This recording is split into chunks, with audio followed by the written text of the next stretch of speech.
p.m., so about 3 minutes from now. Welcome, everybody, and I'll be back on at 6 o'clock. Thank you.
It's 6 o'clock, so we'll get started. Good evening, everyone, and welcome. My name is John Urino. I'm the zoning examiner for the city of Tucson. We have two different types of cases on for hearing tonight. The first is a special exception land use case, and because the rules on that are a little different, I'm going to just briefly describe those, then hear that case, and then call the two rezoning cases. So the first case we have tonight, as I said, is a special exception special exception land use case. It's case SE 2121, Camp Bow Wow, Broadway Boulevard. In special exception cases, the zoning examiner makes the final decision, which is then subject to appeal by the applicant or another interested party if they're unhappy with the decision. So what I'm going to do is begin with that case and then give some introductory remarks about rezoning cases after I close the hearing on the special exception case. So with that, Mr. McLaughlin, would you like to present the staff report on the special exception case SE 2121? Yes. This is a request by Chris Laria of Center on behalf of the property owner, Center East Center LLC, for approval of a special exception land use to allow animal services and boarding with an outdoor dog run.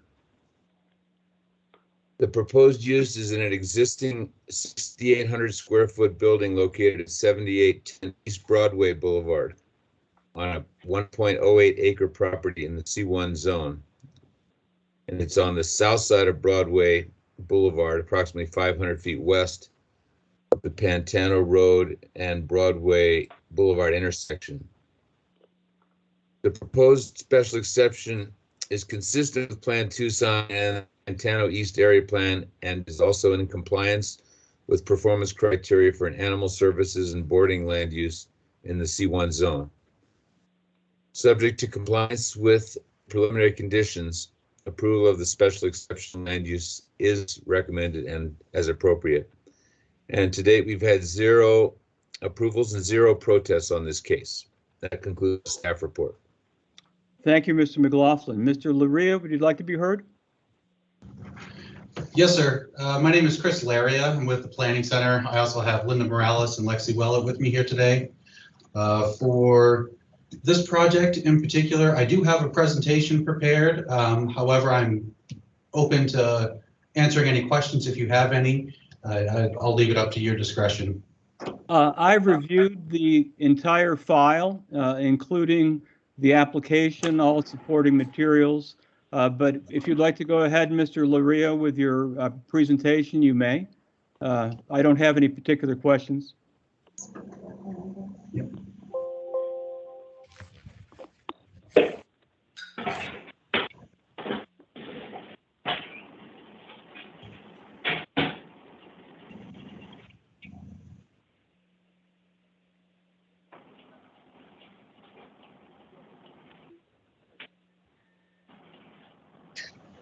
It's thinking. Yeah.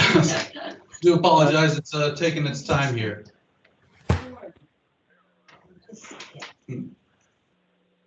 It's up at my end. Oh, okay. You're doing better than we are, so. Yeah. You know, Mr. Urino, Mr. McLaughlin did a fantastic job of describing what we're requesting.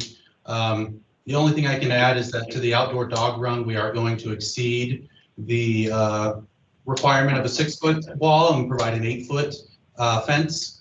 Outside of that, I really don't have any additional information to provide. That's fine. Thank you very much. Would anyone in the audience like to be heard on this case, SE 2121?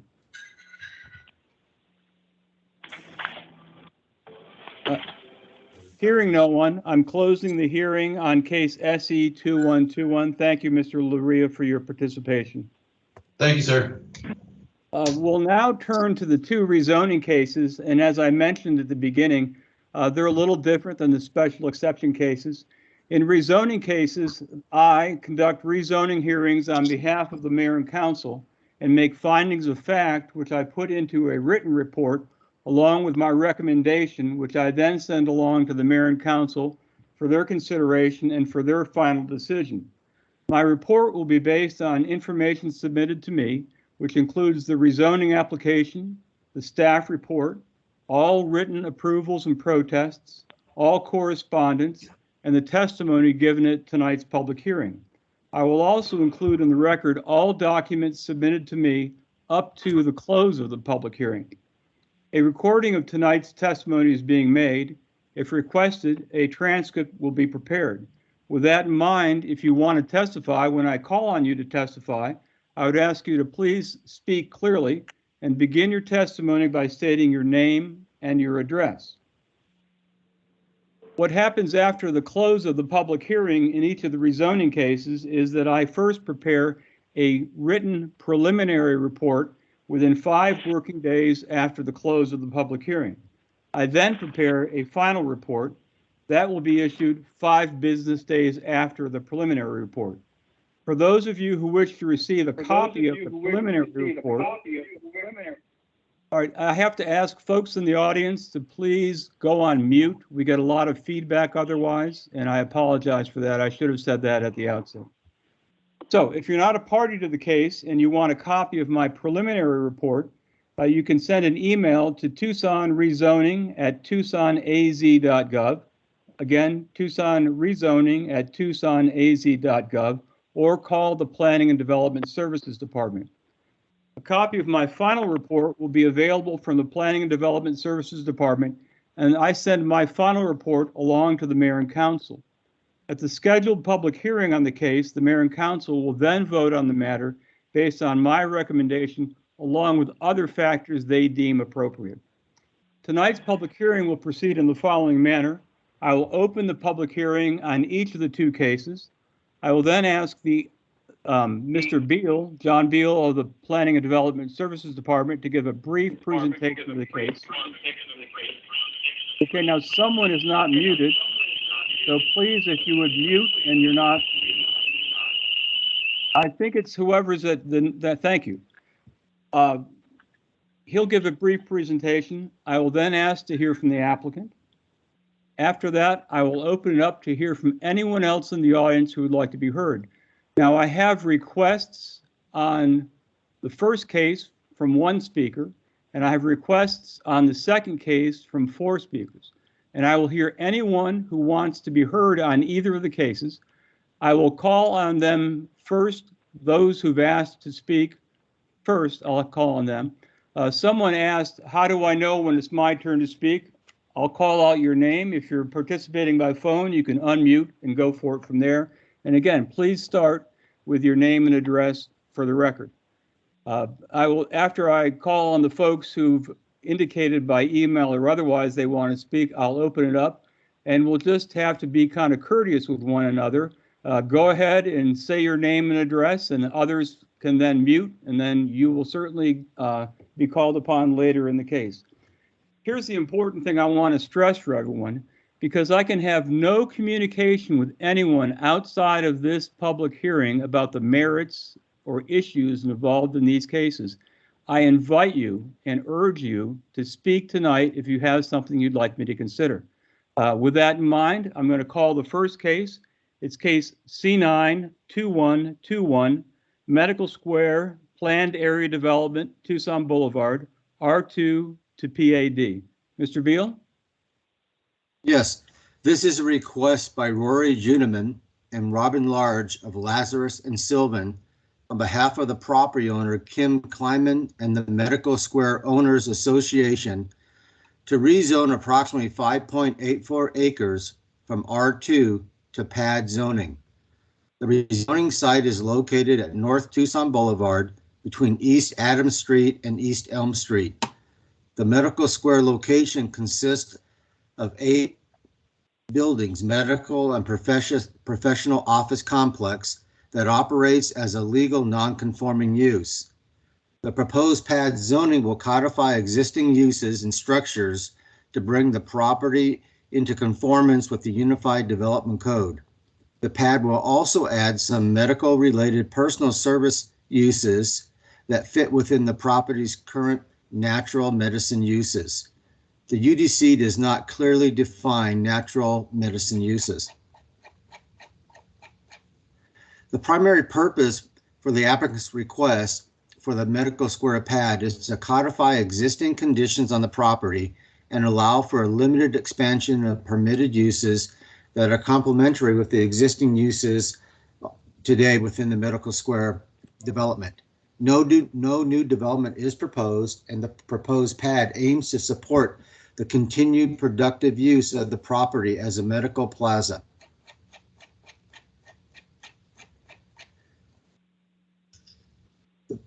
The property's existing zoning is R2. The primary existing land use on the property is medical office. There are also some research and educational offices and administration office uses on the property. The PAD base zone will be taken from the Unified Development Code as Office Zone 202 with restrictions as described in the PAD. The PAD request to rezone the site to a PAD is consistent with Plan Tucson, the University Area Plan, and the Blemon Vista Neighborhood Plan. A plan amendment is not required, and approval of the requested PAD zoning is appropriate. No other conditions are required. As of today's date, there have been 4 approvals and 0 protests. Thank you, Mr. Beal. Mr. Juneman, would you like to be heard?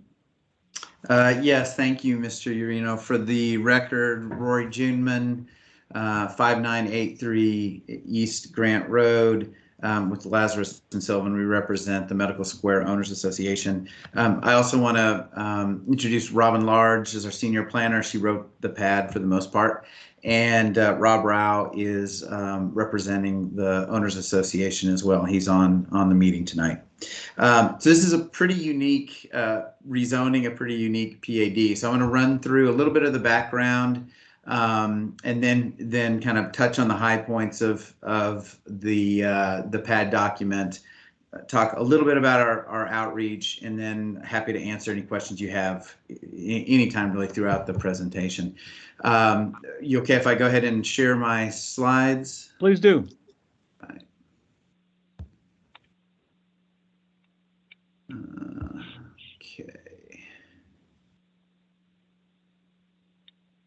All right, can you see the slides? It's coming. Okay. It looks like it's thinking. That's, Interesting boxes right now. yeah, that's weird. So on my screen, it's not this presentation that I have. Hold on, let me try this again.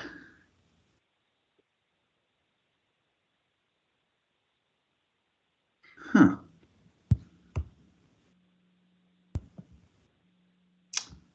I can tell you that I'm very familiar with the property. 2 of my 4 kids have gotten braces from one of the orthodontists in there. But So I can please skip try again on your slideshow if you'd like to. It's the map, yeah. Weird. Here we go. Oh, here we go. Sorry, user error on my part. Okay, can you see that? Yes, thank you. Okay, great. Sorry about that. Okay, so you are familiar with the property, Elm Street and Tucson Boulevard, the southwest corner. It's about 5.8 acres, as Mr. Beal said. It's primarily a medical office center now. It's in the Blenman Elm neighborhood. It borders Catalina Vista. It's a contributing historic property, but it's not in a city HPZ. It's just in a National Register district, but nonetheless, it is a contributing property. There's about 35 parcels with individual offices, about 29 owners of those 35 parcels, and then the Owners Association owns the common area, which is primarily the parking area. So as Mr. Beal said, our property is zoned R2. It was annexed in about 1923, and from our research, the first city zoning code was established sometime in the 1930s. This property was built, the project was built in the late 40s, early 1950s. We've gone back and tried to figure out when this became legal non-conforming, because it really is just an unusual situation. We haven't been able to do that, but the city for decades has designated it as a legal non-conforming use, as office isn't allowed in the R2 zone. As Mr. Beal said, there's mostly medical office uses, some administrative office, some dentist offices, and then over the years, the site really has become more prevalent with holistic and naturopathic type medicine uses, and that's one of the reasons why we're here. It operates under a legal non-conforming use. These uses, for the most part, could continue to operate as legal non-conforming uses, but the owners have had a couple of issues that have consistently come up, which is why they've decided to do this rezoning. The first is anytime financing is required, the lender is always asking, how is an office use allowed in an R2 zone? Not a huge deal, but it's always a hassle to get letters from the city and kind of clarify that. But the main reason why we're here tonight is that over the last few years, there's been several times where either as a tenant or an owner, they've tried to get a use in. Usually it's been a massage therapy type use that doesn't quite fit within the medical office. Massage therapy is a personal service use. It's not allowed in the office zones and not allowed under this legal nonconformity. So there's been several opportunities where either tenants or new owners couldn't come in and operate on the property. As more holistic medicine uses are prevalent in the center, they wanted to make sure that this isn't something that happens in the future. So they knew they wanted to rezone. That's really their only option. We evaluated, we first looked at just doing a straight rezoning to either O2 or C1, and both of those had issues. Mostly, they would have had to brought the site up to current UDC standards for site development standards. That would have been a big expense for really not much benefit to them. We looked at rezoning to C1. Those uses, we would have had to do a plan amendment because the underlying university area plan designates this as an office use. So there's several reasons why really a straight rezoning didn't work. So we worked with staff and came up with this unique and creative way to use a PAD, and I think it's actually a really good solution to what they're trying to do, because the PAD gives us lots of flexibility in this case. So the purpose of our rezoning, Mr. Beal reviewed these. We want to memorialize our existing uses, allow some uses that aren't currently used but complement the current uses and complement really the vision that most of the owners or many of the owners have for this office complex.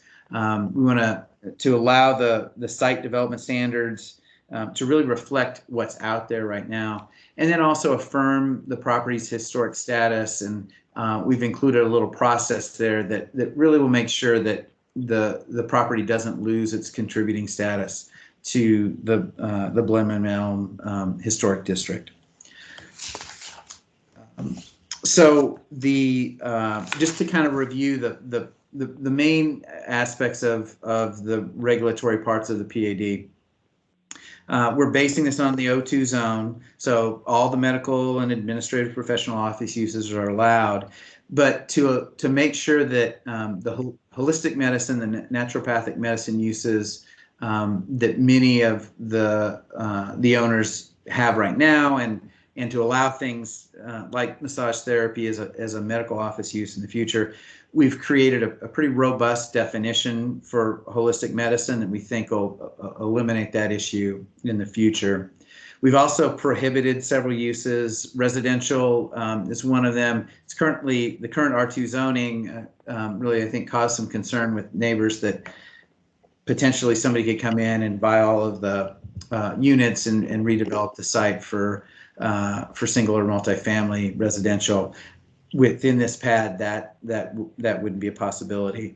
We've also prevented retail uses except for those that are allowed in O2, which right now that's just a farmer's market, and that's we think that's probably a pretty appropriate use for this site considering its location next to the neighborhoods.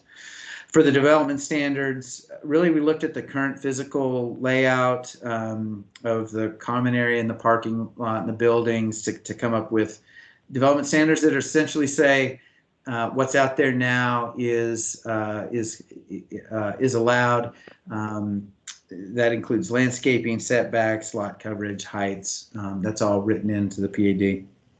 Parking is one aspect that we did adopt the current UDC requirements. The reason being is the site is kind of practically overparked. There's more spaces than what they need. There's probably if we apply the 1 per 300, we're probably about 50 spaces overparked. The Owners Association would like some flexibility in the future to increase landscaping trees in the parking area. So by using the 1 to 300. That'll allow them some flexibility if they need to get rid of some parking spaces to increase landscaping in the parking area. We've got some signage standards included that really follow O2, except the main limitation is the sign would have to go on to Tucson or be internal to the site. Otherwise, it kind of follows the code requirements for signs in the O2 zone. I mentioned the historic review. We've incorporated a pretty it's kind of a minor, but I think it's an important review that would make sure that the contributing historic status of the property is maintained. It basically is the historic preservation officer will review any exterior changes to the building to make sure that those don't delist the property as contributing, and then work with the property owner if there's some sort of an issue. It doesn't apply to interior tenant improvements. There's also kind of standard amendment language in the PAD that's typical to other PADs. Finish up, we did do some neighborhood outreach. We met early on with Catalina Vista and Blendman Elm. Those meetings, there were a lot of questions. What we're presenting is fairly unusual. So once they understood what we were proposing, the neighborhoods were actually pretty excited about this because it really maintains a pretty iconic medical office building in these neighborhoods, and the neighbors like it and they want it to stay. So this really was met with a lot of encouragement. Had our formal neighborhood meeting on August 18th. We had a couple of people there and really no questions. I did want to mention we worked with Ward 6 quite a bit because one of the only downside of the PAD is that the city's fee is I think it starts at $23,000 plus some additional fees per acre, and for what we were doing, that didn't really make a lot of sense. So Councilman Kozacek worked with us. We were able to get a fee adjustment to where if we're doing a PAD like this one, where it's really not for new development, it's for, in this case, make a legal non-conforming use, compliant with the code, or do some sort of historic preservation, that the fee is reduced to what it would be if it was just for a straight rezoning. So we really did appreciate Ward 6 working with us on that, because that was really our only stumbling block to doing this. So that's really all I've got. I'm happy to answer any questions, and would just respectfully request that you recommend approval on this PAD. Thank you, Mr. Chairman. I don't have any. So someone needs to mute. Thank you. I had a request from Alice Rowe to speak on this, so I will call on Ms. Rowe first. Okay, I think I'm unmuted, and You maybe you can, and maybe you'll even see my picture, because well, let's begin with the beginning. I'm Alice Rowe, and I live at 2318 East Elm Street. It's about a half a block from Medical Square, and I've been a resident here since 1975. I'm also president of the Blendman Elm Neighborhood Association, but I am really speaking on behalf of myself as a neighbor. I am truly in favor of this PAD that will allow the alternative medical therapists to be in zoning compliance. Empty units, which we've had a number of over the years, are just not good for the neighborhood or the neighbors. And as a vibrant, fully occupied medical square, it's just in everybody's interest. And this has come to me. I have hand-delivered newsletters to the Medical Square office complex for years. And every time there's nobody there or it's empty, it really it breaks my heart, because it's really a lovely place. I knew some of the original owners back in 1975, and they were very, very much in favor. This was a wonderful spot for a medical complex. It's on bus routes, and they just felt like we need to support this. So the applicant came to me even before the submission and even before they came to the neighborhood association boards, and he addressed my concerns. And one of my very real concerns was the cost for these owners. And I'm so glad that the city decided to reduce that cost to just as a rezoning, because $25,000 was just insane on that one. So I would just suggest that this is a good rezoning. We're pleased with it. We look forward to it going through with smooth sailing. Thank you for letting me speak. Well, thank you for participating. It's an important part of the process. Appreciate it very much. Would anyone else in the audience like to be heard on this case? Mr. Urino, I would. My name is Rob Rao. I live at 2249 East Adams, which is just down the street from Medical Square. I'm also, together with my wife, one of the owners in the subject property. I want to let you know that in preparation for this rezoning, and as the years have gone by, we've made substantial investments. I'm also on the board. We've made substantial investments in the property in terms of landscaping. We've eliminated all the grass to save water. We've desert landscaped everything, and we've been installing a lot of trees around the parking lot. We're installing a bunch more, 6 more in the parking lot itself to reduce the heat island and to make the place more attractive. So the association and the owners are doing their very best to make this a really vibrant and productive property. This pad will help us do that, and together with what we've done physically to the property, the pad will help us attract additional owners and tenants. Thank you. Thank you, Mr. Rao. Appreciate your comments. Would anyone else in the audience like to be heard on this case? Hearing no one, I'm closing the hearing on case C9-2121, and thank you all for your participation. Our next and final case this evening is case C9-2120, Casita Village at La Mariposa, Houghton Road. Mr. Beal, would you present the staff report?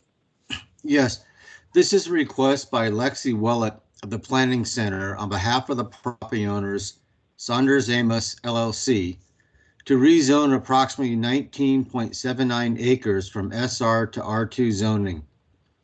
The proposed rezoning request is part of a larger multifamily development on a 35.59 acre property located northeast of La Mariposa Resort and on the north and south sides of Corta Vista La Mariposa. The proposed project is to develop the almost 36 acre vacant property into a renter by choice community consisting of 171 one-story luxury casita units with nearly 47% of the site preserved as open space. The development site has split zoning O3 and SR. Only the units proposed on the south side of Corta Vista La Mariposa, 47 units in the O3 zone, are currently permitted.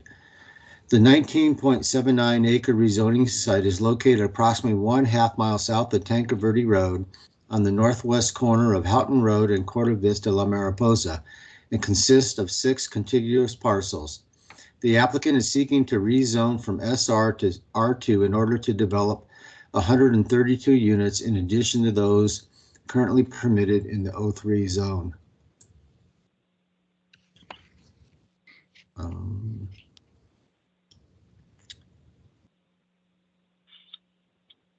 Okay. Pima County Regional Flood Control District has reviewed the preliminary development plan and design compatibility report and noted that the Zone AE portion of the project is associated with the Agua Caliente watershed. The district has no objection subject to including a condition that the property remain in a special flood hazard area after development shall be dedicated to the district in fee simple. And the district shall review the project at the time of development in order to verify the Agua Caliente encroachment and the mitigation of the Zone A special flood hazard area meets FEMA standards. The proposed project is also located primarily within a known prehistoric Holcomb archaeological site. And so the city's historic preservation office calls out that there should be a qualified archaeological consulting firm permitted by the Arizona State Museum should be hired to implement a data recovery program for the site prior to any grading or ground disturbing work within the site. And the plan for the data recovery should be reviewed by the City of Tucson Historic Preservation Office. Also, Department of Transportation Engineering and the PDSD Engineering worked with the applicant's engineer for a condition, or that a copy of the conditional letter of map revision, a CLOMAR, should be submitted to, that's submitted to FEMA, will have to be provided to the city of Tucson from the developer prior to or at the time of the initial developed package, submitted along with a drainage report and a hydrology study that addresses floodplain concerns for the property in the surrounding area. No grading permits will be issued for the development until the CLOMAR is approved by FEMA. The proposed rezoning is consistent with and supported by the policy direction provided in Plan Tucson and Bear Canyon Neighborhood Plan, subject to compliance with the attached preliminary conditions. Approval of the requested R2 zoning is appropriate. As of today's date, there's been one approval and 68 protests, and of those 68 protests, 65 are outside of the 150 protest limit. That concludes staff's report. I believe the applicant is here to report as well. Thank you, Mr. Beal. Ms. Willett or Ms. Morales, would you like to be heard? Good evening, Mr. Urino. This is Lexi Willett with the Planning Center. We're located at 2 East Congress, Suite 600 in downtown Tucson. I'm also joined this evening by Linda Morales and Chris Laria of the Planning Center, as well as Bill Carroll from EEC, who is our engineer on the site and who's intimately familiar with the hydrology on the site. So we both will be presenting some information to you all this evening. But Linda, if you will advance the slide, please. To orient, Mr. Bill, thank you so much for your great presentation. But to orient everybody real quickly, just with the site we are looking at, the request before you this evening, Mr. Urino, is to rezone an approximately 20-acre site from SR to R2 to allow for 132 units as part of a development known as Casita Village at La Mariposa. Casita Village at La Mariposa is envisioned to be a low-impact clustered development multifamily residential community that at full build-out will consist of 179 single-story Casita units. Of that area, the 36-acre, over 47% of that will be left as open space there.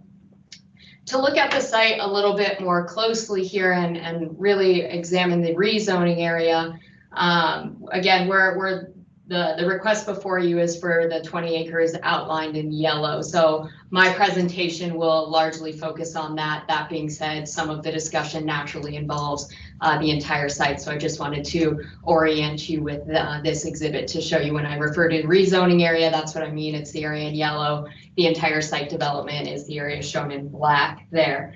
So like to the site, many of us are very familiar with it. It is equidistance in between Tancaverde Road and Speedway on Houghton Road, and is located south of the Agua Caliente, just northwest or northeast of La Mariposa Resort, which has been out there for quite some time now and has operated for some time. As part of our process and any design work that we do a lot of analysis prior to designing a site plan. So before I get on to the next slide and where we are, I wanted to discuss some of the things that we look at to inform our decision-making process prior to getting to our final site plan. So the first one I'd like to talk about is the existing zoning of the area. So if you could go to the next slide, please. This site is zoned SR and O3. The rezoning area is SR, but this site is the existing zoning of portion of La Mariposa is O3, which currently permits up to 110 residential units on that site. So keeping that in mind and looking at the resort development and the office designation in the area, development product that we're proposing of a cluster type is an appropriate transition when you start to account for other development types closer to the Speedway the Speedway corridor and the Houghton corridor there, which is online as something that is to be improved as a major corridor in the city of Tucson. And then the other items that we often examine are the policies that are supporting the areas that we're looking. So this area, as we're all familiar with, is governed by the Bear Canyon Neighborhood Plan. And the Bear Canyon Neighborhood Plan designates this site as a medium density residential, designates this site as appropriate for medium density residential, which allows and suggests a minimum density of 6 units to the acre and a maximum of 16 units to the acre. So when looking at our plan on itself, on its face value, whether you look at it as, you know, with an inclusion of the open space that we are providing and maintaining on the site, or removing that and solely looking at the area that is to be developed, we are well within that 6 to 16 acre range. And I'll get to what that is when I get what we are proposing once I get to the site plan there.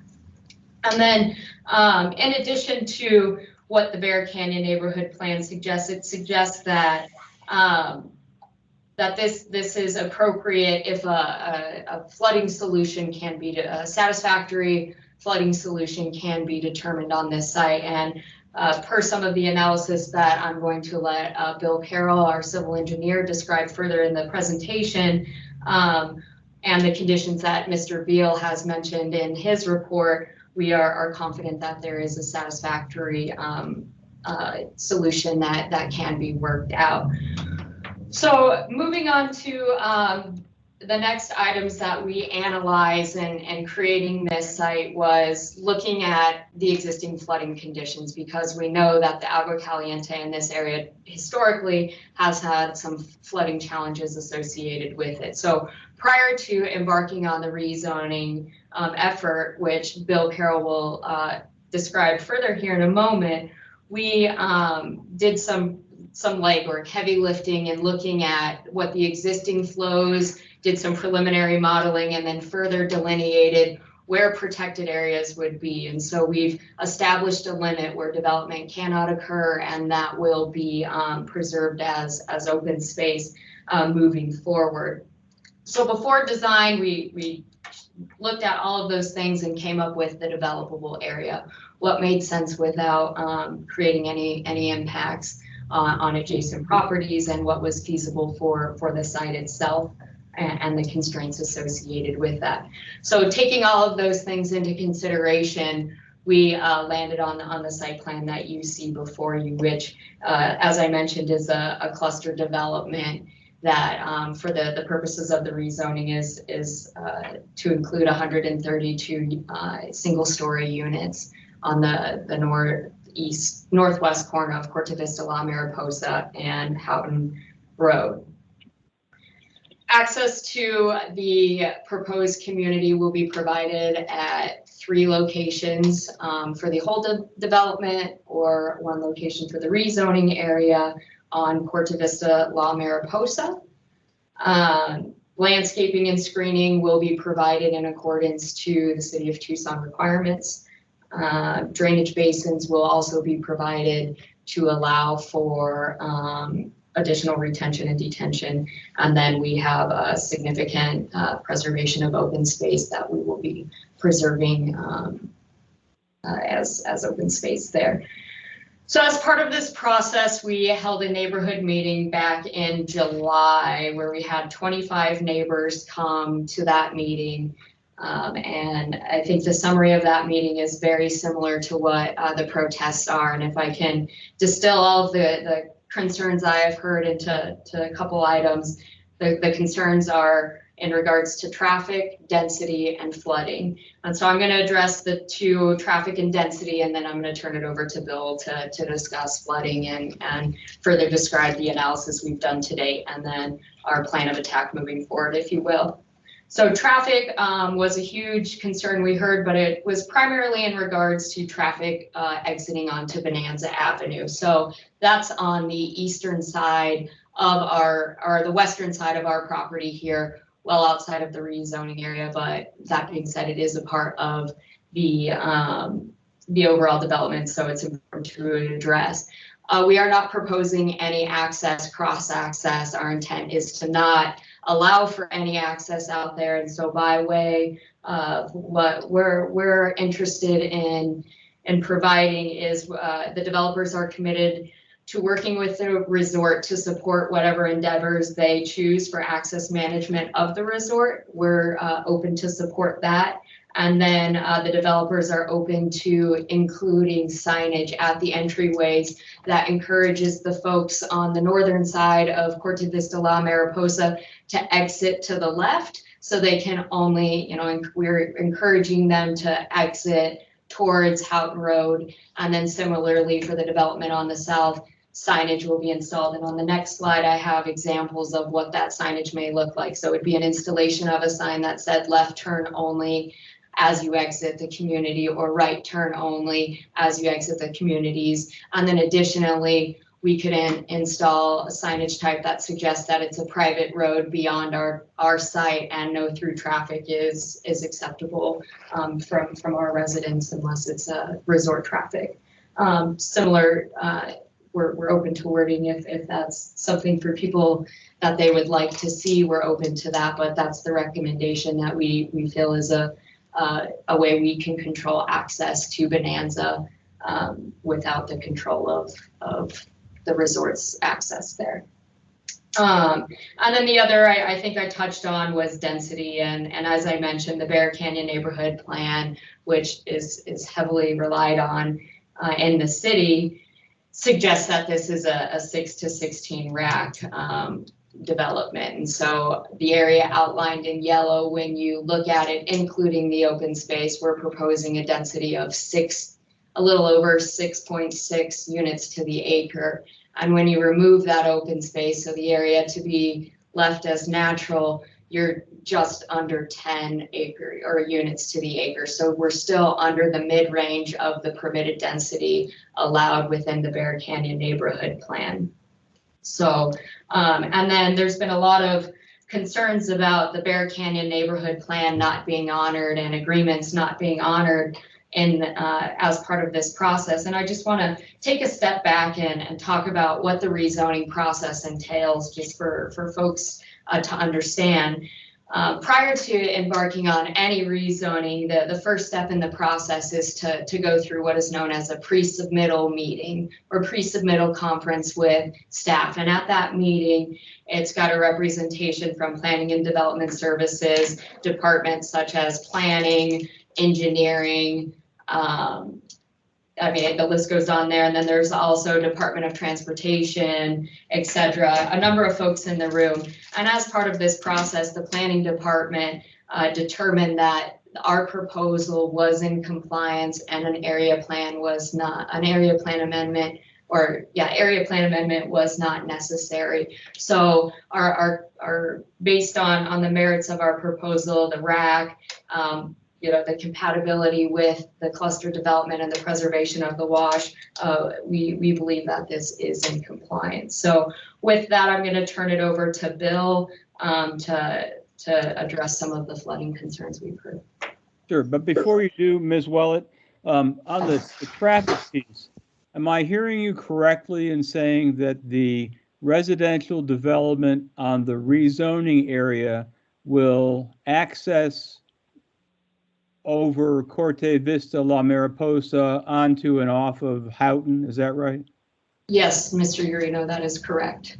And is the same true for the parcel that will also be residential development but is not part of this rezoning, because I assume you already have the zoning required for that? That will also be accessed over Corte Vista La Mariposa headed to the east? Yes, Mr. Urino, our Casita village at La Mariposa will solely take access from Houghton Road. No access is being proposed from Bonanza or any street to the west there. Thank you. And if I may just clarify even further, sorry, Linda Morales, that we do not have the right to take access on that driveway. That driveway past our property going west is the private property of La Mariposa Resort. So. So that is not something that we could even take access from. That's solely to I'm sorry, Mr. Anna. We left the driveway there to allow them to be able to still access that, because that is their driveway in. Them being the resort. Them being the resort. Sorry. Yeah, yes. I got it. Okay, thank you. Mr. Carroll, go ahead and start with your name and address, please. Good evening. My name is Bill Carroll. I'm with Engineering and Environmental Consultants. Address is 555 East River Road, Suite 301, Tucson, Arizona 85704. I am the engineer that's been working with the applicant and the planning center and looking at some of the drainage and grading conditions.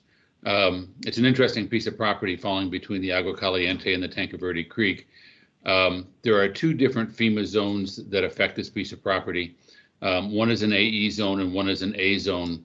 The AE zone is one that's actually had engineering studies done on it and is fairly detailed and very real, whereas an A zone is something that's been done by preliminary methods. They've kind of looked at it and they think that some of this area may be subject to flooding, and so they include it in an A zone until a more detailed study is done that would turn it into an AE zone. The AE zone follows the Agua Caliente wash and covers a lot of the northwestern portion of this property. The A zone is the eastern and southeastern corner of the property, and it kind of flows down through that area. And then there's a dry island actually in the middle of it, between the AE that's along the wash and the A that's along Houghton Road.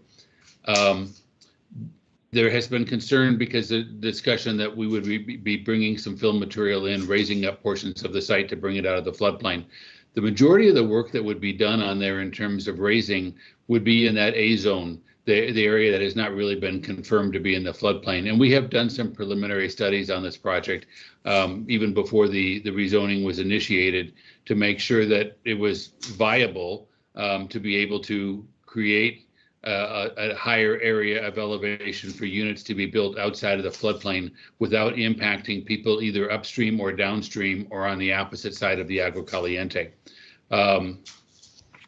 We recognize that there's a lot of concern about by the neighbors about increased flooding due to this project, and there's a couple of reasons why that won't happen. One is that although this will be developed at a considerably higher density than the native land that's out there, drainage basins, retention, detention will be included as part of the project. So the runoff actually leaving the site will be no more and likely less than is running off the site into the Agua Caliente wash under its existing conditions.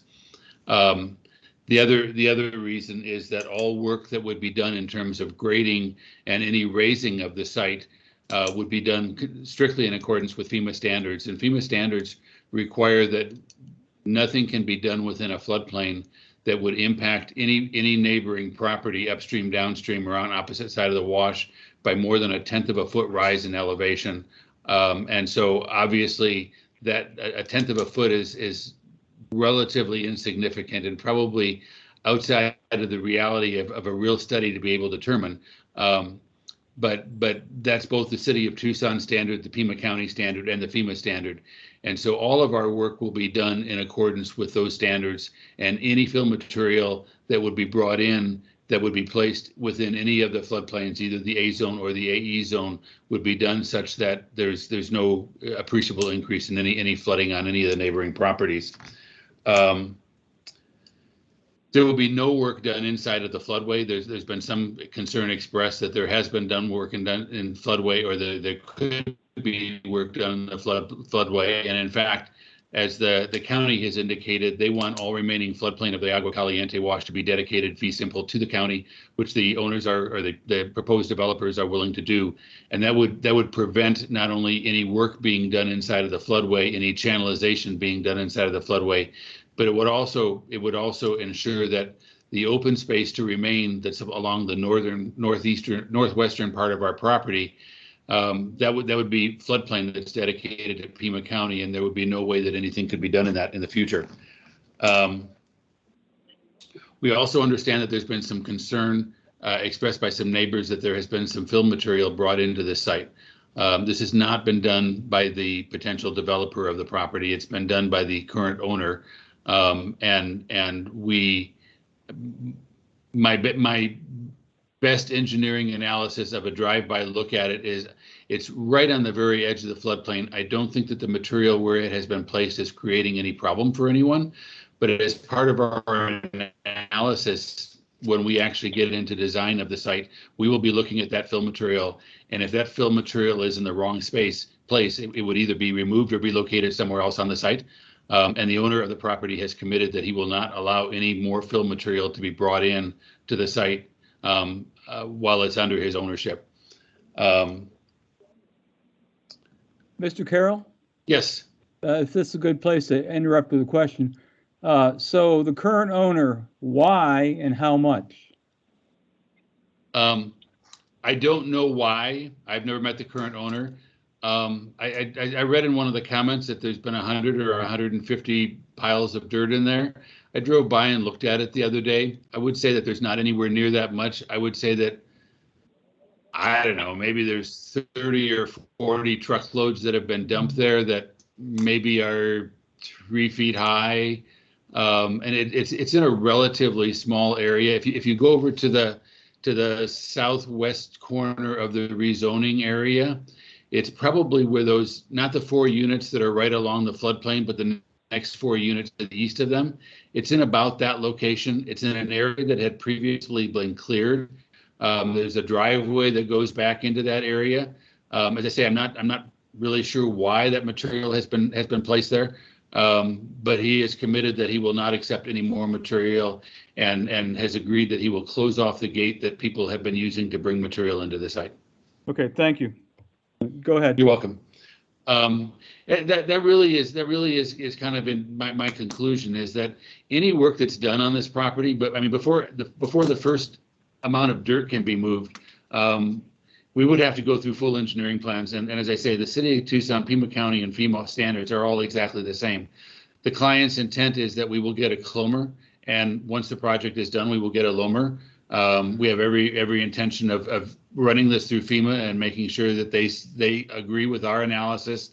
Whether or not we can get every single one of these units on as we go through the actual drainage analysis remains to be determined once the final engineering is done. We feel fairly comfortable that those units, as they are placed on this drawing, are going to be fine, but final engineering has not been started. We have done some preliminary engineering to determine what amount of encroachment can be done. And as I said, the majority of the encroachment is in this A area, zone A area along Houghton Road. There's a little bit of encroachment that may be allowed within the AE zone along the Agua Caliente wash. But again, it would be fully in compliance with any FEMA and City of Tucson standards. And so if your more detailed analysis tells you that you can't, that the number of units shown is not feasible, what happens then? I mean, geographically, are we talking about just— I'm sorry, ask me. Yeah, if your more detailed analysis later, which will be a condition of any development, says you can't build this many units, where will you trim them off from? It wouldn't necessarily say we couldn't build that many units. It may say that some of the units that are on the northwestern edge might need to be pulled farther back in, and that could either result in a reduction of number of units, or it could just end up in a relocation of units. But you're right. Is it the northwest piece that you're not concerned about any of it, because your study will tell you what you need to be concerned about it, but is the northwest quadrant of the property that is the possibly less buildable, if you will? If there was any area that would be an issue, yes, we believe it would be along the northwest. Our preliminary study actually looked at an encroachment considerably farther north and west of where those units are shown now, and showed that we could meet the 1/10 of a foot requirement. But the proposed developer decided, let's not push it quite that far. Let's leave some more open space. Let's leave some more buffer out there. And let's make sure that when we get into detailed studies, we're not going to have problems. So yes, if in fact a more detailed study indicated that we cannot encroach as far into the Agua Caliente wash as it shows, we would have to pull it back. I don't believe that's going to be the case. But in any event, the existing Pima County and Tucson and FEMA regulations will restrict how much flow can come off the property. Is that right? Both how much flow can come off the property, as well as how much encroachment would be allowed to protect surrounding property owners. Okay, thank you very much, sir. Welcome. Ms. Willett or Ms. Morales, anything else from the applicant right now? Nope, not right now. No, we're good. Thank you. Well, I'm going to start, as I indicated at the beginning, by calling on the folks who emailed in or phoned in and asked to speak, and then I'll open it up to others in the audience who would like to speak. I just want to address one of the comments that ran through many of the protests, and I've reviewed all the protests in the entire file before this hearing, which is my custom. You know, we've been doing these virtual meetings, zoning hearings, as has the mayor and council for their meetings, ever since March of 2020. And it may not matter to those in the audience, but I'll share with you, from my perspective, it has resulted in much more robust participation, particularly in rezoning cases that are not so close to downtown. So I will both apologize to those in the audience who feel that they would rather be in a room with me in person, but then also tell you that I can't do anything about the COVID protocols that we have in place, and I invite you to fully participate since you've, since you're here at the meeting, notwithstanding the fact that we're not sitting in a physical room together. I can assure you that I take the comments being made, the testimony being given, just as seriously as I would if we were down at 255 West Alameda in the mayor and council chambers. So with that little preface in mind, with my last name, I don't always apologize for mispronouncing last names of others, but Mr. Hoke, Roland Hoke? Yes, sir. Was that correct, first of all? That is correct, sir.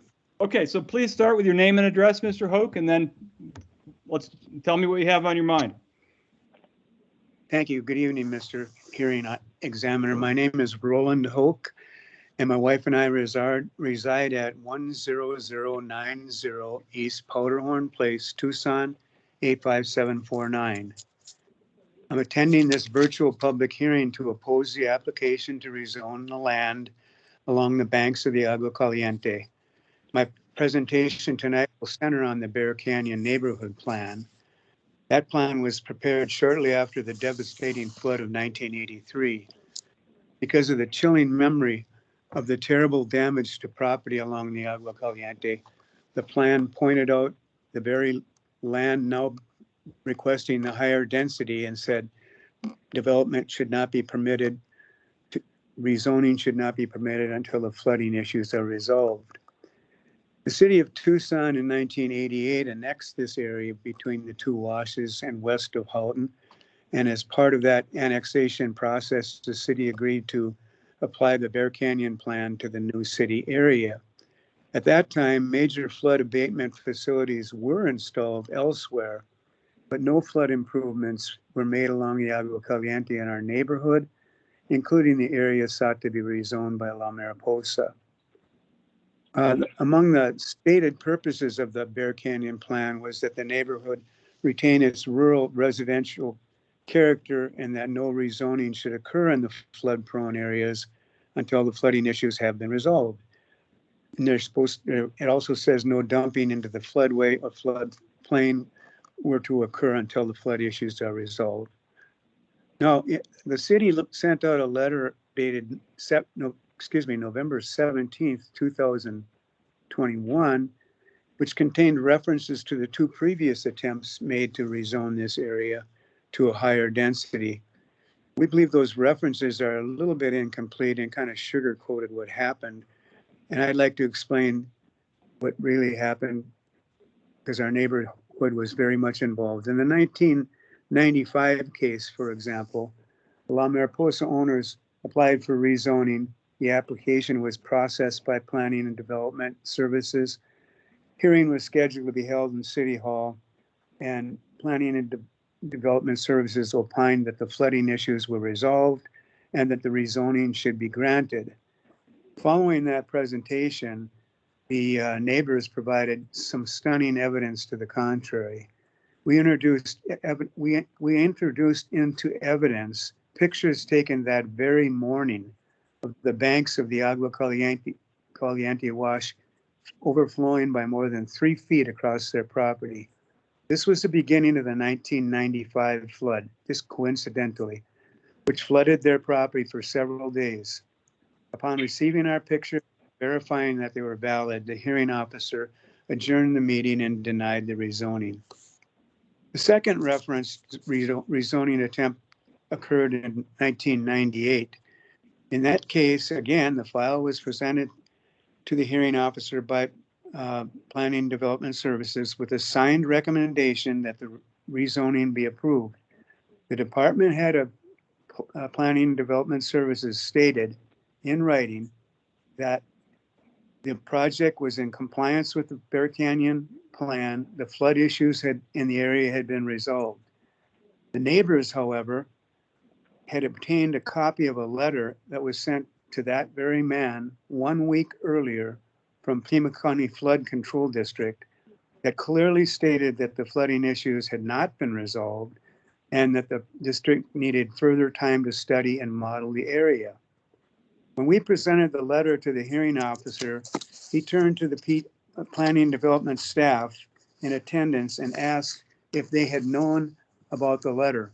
They admitted that they had seen the letter and acknowledged that for some reason, the letter was not included in the file on the matter. The hearing examiner ruled that no rezoning would be allowed and the district needed to complete its study before the matter could be addressed again. Now, in the present case, the Planning and Zoning has again recommended approval of the rezoning, but there's a new tactic involved, which we haven't seen before. For some reason, a small island within the floodplain area has been found, which is higher in elevation than the floodplain. Upon discovery of this fact, the owner has brought in over, I contend 100, I know we've counted over 70 ourselves, dump trucks loaded with rocks and materials and built up the land. We are not being informed as to whether any federal, state, or local permits were obtained. And I heard earlier testimony that, well, the whole finger pointing thing, it wasn't the developer who did it, it was the owner and whatever. The bottom line is, physically, there are at least 70 to 100 dump truck loads sitting on the ground right now that have been going on all summer long. Now, we have seen no evidence from FEMA or FIRM that says we now have a new safe area for development. I wish we did because we don't want to be exposed. We'd love to solve that problem, but it hasn't been solved. Additionally, if the owner has new maps that we have not yet seen that show this is a safe area and the issue has been resolved, we would appreciate being forwarded the same. We've already have asked that of Development Services, but our response has been ignored. We wanted to see if the studies as to the effect to our BFE from the massive dumping program. Finally, my last comment is, has there been an encroachment analysis that reflects what the BFE on the north side of the Agua Caliente will be after the encroachment of the fill and the development? There should be no increase in the BFE upon homes which have already been flooded in the past on multiple occasions. I want to thank you, sir, for the opportunity to participate in this virtual meeting to offer our reasons for opposing the rezoning application. I'd welcome any questions which you may have, sir. I want to thank you for your participation, and I do not have any questions for you, though. But thank you for your involvement today. Next person, go ahead. Go ahead. Should I put my mic on mute now, sir, or what? If you would, and then you can wave at me or take it off mute when you want to. It just creates feedback if more than two are on, but I appreciate it. Happy to do so. Thank you. Thank you. The next person that I have an email from is Mr. Oyen, O-I-E-N, James. Yes, I'm here. Please start with your name and address and then go right ahead. James Oyen. I live at 1930 North Bonanza Avenue. I'm just north of the resort, and I've lived here since 1992. I'm a retired highway patrolman, and I'm also an accident reconstructionist certified by Northwestern University in Chicago. I have extensive training in traffic and so on, and getting briefly on the Bonanza Road. Bonanza is a very narrow roadway. It's not designed to be a feeder street. It's not designed to take care of the in and out traffic of the actual resort, much less the traffic that would be, generated from this Casita development. And I understand they're going to put signs in, and they're going to put no left turn and no right turn and don't go on the private drive. But my experience of over 37 years as a highway patrolman, people don't read signs. They barely read the wrong way signs, and we have wrong way traffic, wrong way collisions in Phoenix and Tucson all the time. So the big problem is that there's some very aggressive speed bumps that have been placed, and people don't like to go over these speed bumps because you have to go over them at half a mile an hour, and it still jars your car completely. So they avoid that. They scoot down Bonanza and get to Safeway, and it's going to create probably 1,200 trips a day going down Bonanza, irregardless of the signs. The gate on Bonanza needs to be closed to Mariposa and be only used for emergency vehicles. Bonanza is not an all-weather roadway. It has two crossings, the Agua Caliente and the so-called Bonanza Wash. The Bonanza Wash is a wash that is just south of Tanque Verde on Bonanza, and we had 2 swiftwater rescues this summer there. One of which almost resulted in a fatality because the car was swept down the wash in the middle of the night. There's sight issues. The road is barely wide enough for 2 vehicles. And with this signage, people will ignore that and they'll go down Bonanza constantly because it's convenient and they can avoid the hideous speed bumps that have been installed. Getting back to the data recovery of the archaeological study that's going to be done on this particular piece of property. My property itself has old Indian artifacts in the back part of my land. And I'm sure that this whole area has the same thing. So that's great. They're going to have a study being done to recover these artifacts, but why are they dumping 70 to 80 loads of dirt on top of them, which would make it even harder for the archaeologists to come in and recover these artifacts, if there is any? I mean, let's play by the rules. Play by your own rules. Just dumping dirt on top of something and destroying what is there. The other thing is the floodway work and the dumping that has been going on for years. If you walk along there, the south bank of the Agua Caliente, there is concrete. There's concrete with rebar. There's metal objects in the wash, and it is all the way along the bank. It's not just a small area, it's the entire bank. I invite you to have a field trip and to see this because it's there. I was here since '92, and I have seen the entire driving range underwater at La Mariposa, the entire thing. They have this open space area that is north of the wash that goes all the way to Bonanza. That was totally underwater. You could not even walk there.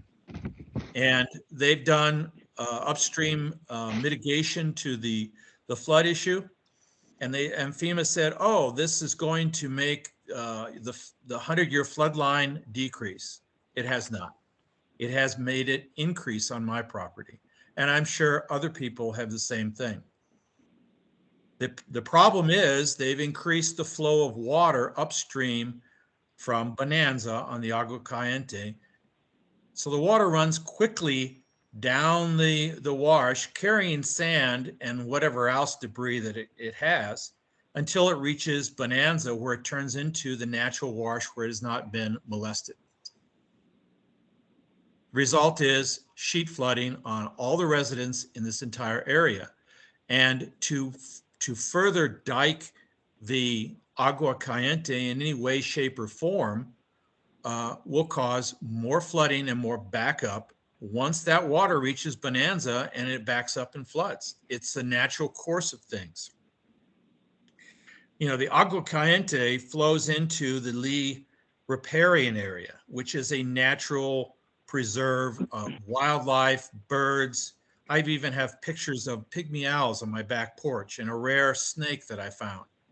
All this will be driven out by the encroachment of people, bicycles, motorcycles, and whatever else from high density housing that is going to be proposed by this development. I moved here because this is an area that is unique in Tucson. It's not something that we should just say, oh, let's put some asphalt on it and not deal with these stupid mesquite trees.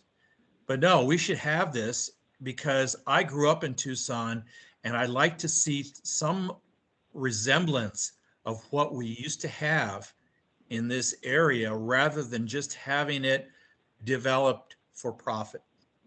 There's a lot of residents here that have large parcels of land. They are custodians of the natural vegetation and the wildlife.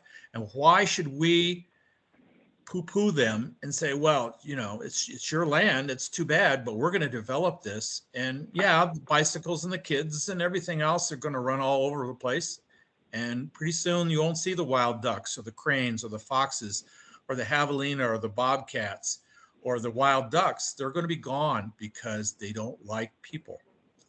And to have all this traffic dumped into this area, the people, I think it's just not a good thing. This land that La Mariposa has, they have it designed for single family residences, and that's what they were going to put in. I don't know why they haven't sold them. Maybe it's because of the speed bumps they put in. I don't know. But there's one property that is being built there, and you know, I invite them to build these single family residents. But you know, if you're going to build a house on this property and it costs you $1 million to build a house, why would you want to build another one with some little tiny casitas all jammed in? It should be a custom home development. Let's not make this Los Angeles and have it high density concrete and then grade the wash and concrete it so we can manage it. Let's keep Tucson as Tucson and let's not make it look like Phoenix. Wow. Thank you. Boy. Thank you, Mr. Owen. Thank you. Next, Dawn Lushkin. Lushkin? I'm sorry, I mispronounced, of course. But Dawn, are you here? Hi, can you hear me? Yes, I can. Please start with your name and address. My name is Dawn Lucian, and I live at 2051 North Powderhorn Drive, Tucson, 85749. Now, my concern, I spoke with somebody who represents the city and about this, and he told me that if the city was considering doing this rezoning in the floodplain, in a flood-prone area, then the city must be getting something, and that might be affordable housing. Now, I've spent over 30 years in local government and social welfare, and I've been involved in flood mitigation for people in affordable housing. And this is a great concern of mine that some of these might be properties developed for people that are lower income, or people that would live in affordable housing, that cannot afford flood insurance, that cannot afford to lose all their possessions to flooding. If they could afford flood insurance, then they probably would be disqualified to receive any type of assistance. And people like that typically are the ones that cannot recover from such a disaster. And that might be something that the city is considering. We don't know, or I don't know, but that's a concern of mine, is that this is totally contrary to what the city administration advocates with their climate emergency proclamation. If that were to be the case, this seems very contrary to their philosophy that they would build in a flood-prone area. That it would definitely, that's definitely my greatest concern, is that our neighborhood could get flooded, but my concern would also be the people that would be renting these properties would not be able to afford such a catastrophe. Thank you, Ms. Luscious. I've heard also a request from Mr. Burns, James Burns.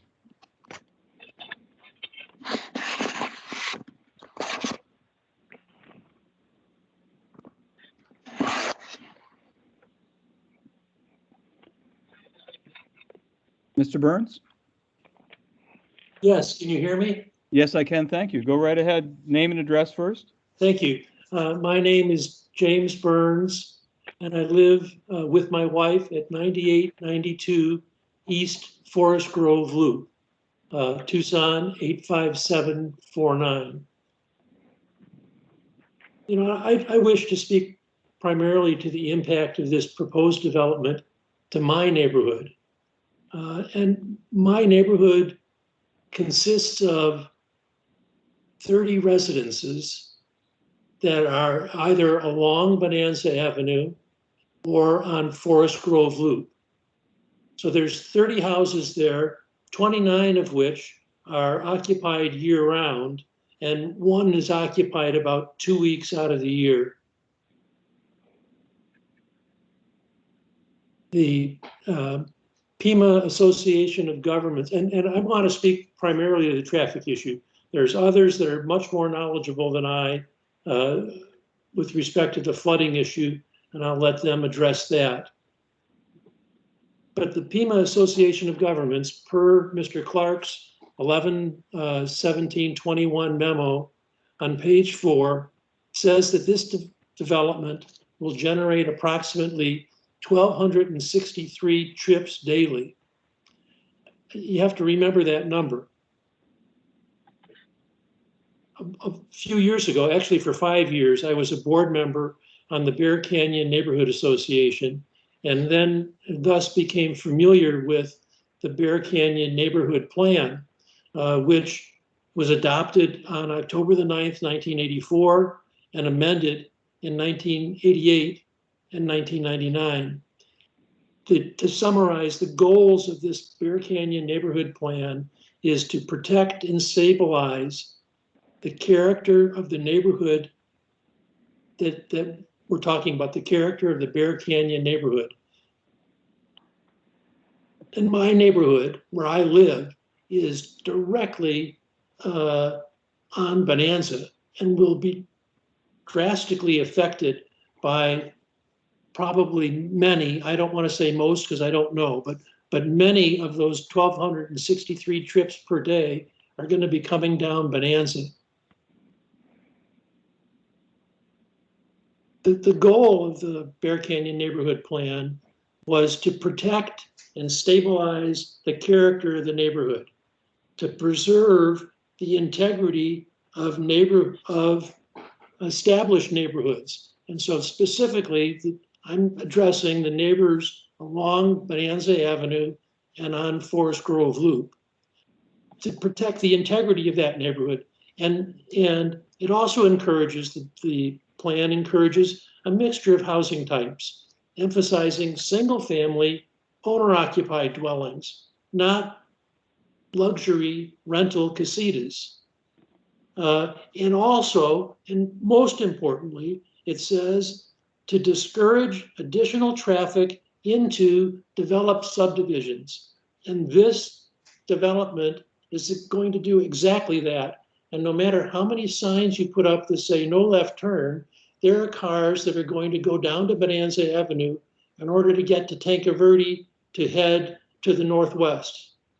And furthermore, there's one other thing, is that the plan, the Bear Canyon Neighborhood Plan specifically states that it wants to limit access to Jones Road.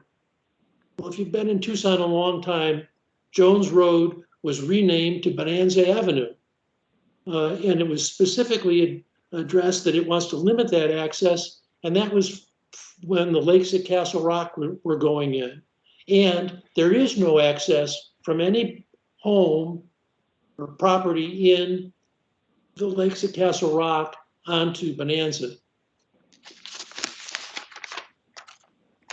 Plan Tucson requires that R2 developments require primary vehicle access to an arterial roadway. And I emphasize arterial roadway, that's Houghton. It's not Bonanza. And the primary development plan shows Corte Vista La Mariposa as now being a local road and not the La Mariposa driveway. And there are speed bumps currently that were installed by La Mariposa Resort on areas close to the entrance to the Corte Vista La Mariposa property. I believe right where it says about the potential monument sign, that's where there's the first speed bump.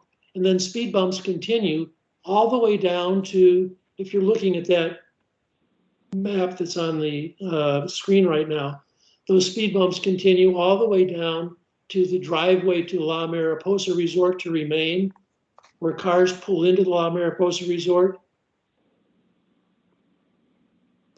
Speed bumps stop there, and then that driveway continues to Bonanza, and then it crosses Bonanza.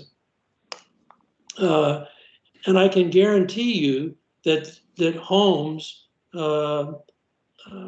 resident people who live in this development, the proposed development, will use Bonanza because it's a shorter route to get to Tanque Verde going westbound than it is to go out on Houghton. And I know that specifically for a fact because I measured it today with my automobile at the entrance to this proposed Corte Vista development. And I measured it by going out to, from that entrance out to Houghton Road, making a left turn, going up to Tanque Verde, making another left turn, going down to Tanque Verde, and pulling into Bonanza Avenue, and at that turn lane. That was 1.1 miles. I continued on my car. I went back in to the entrance proposed to the Corte Vista La Mariposa development, and I made the right turn. I went straight down the road, popped over the speed bumps, crossed over down to Bonanza Avenue, and went up to Tanque Verde. That's 0.9 miles. So anybody that says that it's a shorter route hasn't measured it. It isn't a shorter route. While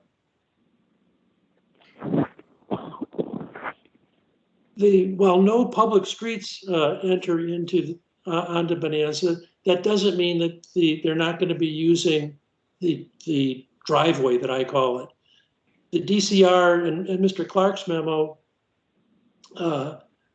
says that it will not be used by vehicles going to the club. How are people going to get down to the club from this luxury condominium resort if they don't use that driveway?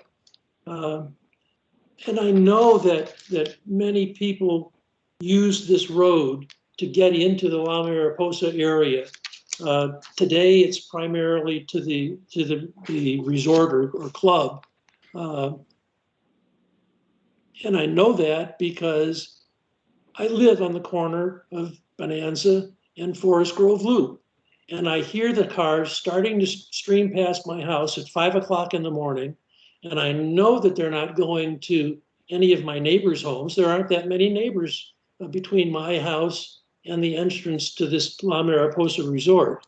And so I know they're not coming from there. And then furthermore, I think it was 2010, the Agua Caliente wash flooded, the winter of 2009, 2010, the Agua Caliente wash flooded, and it flooded and it ran for, I want to say, 2 months.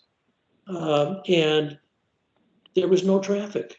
Zippo, no traffic on Bonanza Avenue. The neighbors could walk down the center of the street. There was nobody there. The same thing occurred this summer when the Agua Caliente flowed for just a couple of days and the road was closed. No traffic. So I know that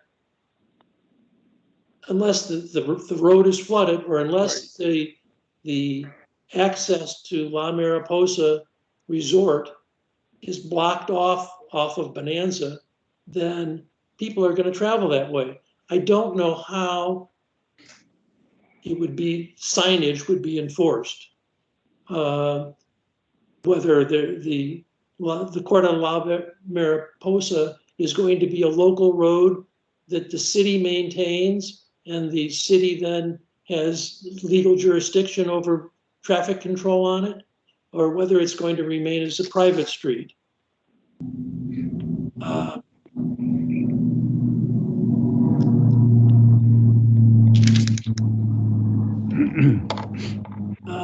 again, I just want to say that there are only 30 homes, 29 of which are occupied, that generate traffic on Bonanza Avenue. And I may be using the wrong letters. The design review report states that, well, if there is traffic goes up on Bonanza, then maybe we'll have to add some additional signage or take additional measures. Well, the only additional measures that are going to reduce traffic on Bonanza would be speed tables on Bonanza. And who's going to pay for those speed tables? The city currently states in its ordinances that the homeowners along Bonanza would pay for it. Not this developer, but it's this developer who's going to be generating the traffic that necessitates the speed tables. So I respectfully request that this rezoning be denied. In my particular concern, ultimate concern is the traffic, but also the change that it'll have on my neighborhood and my neighbors. And I'm afraid that the flood issue will not be specifically addressed to reduce the flow down the Agua Caliente. So thank you very much for letting me speak. Thank you for participating, Mr. Burns. Mr. Vincent had his hand up. John Vincent? Yes, sir. My name is John Vincent. I live at 10081 East Prairie Dog Lane. I'm a native of Tucson, 1958. My parents built this house in 1986. I was very much actively a part of that home. And I gotta say, part of the attraction of this whole property is the fact that there is so much wildlife around here, and that the Riparian area just south of the property here is just spectacular.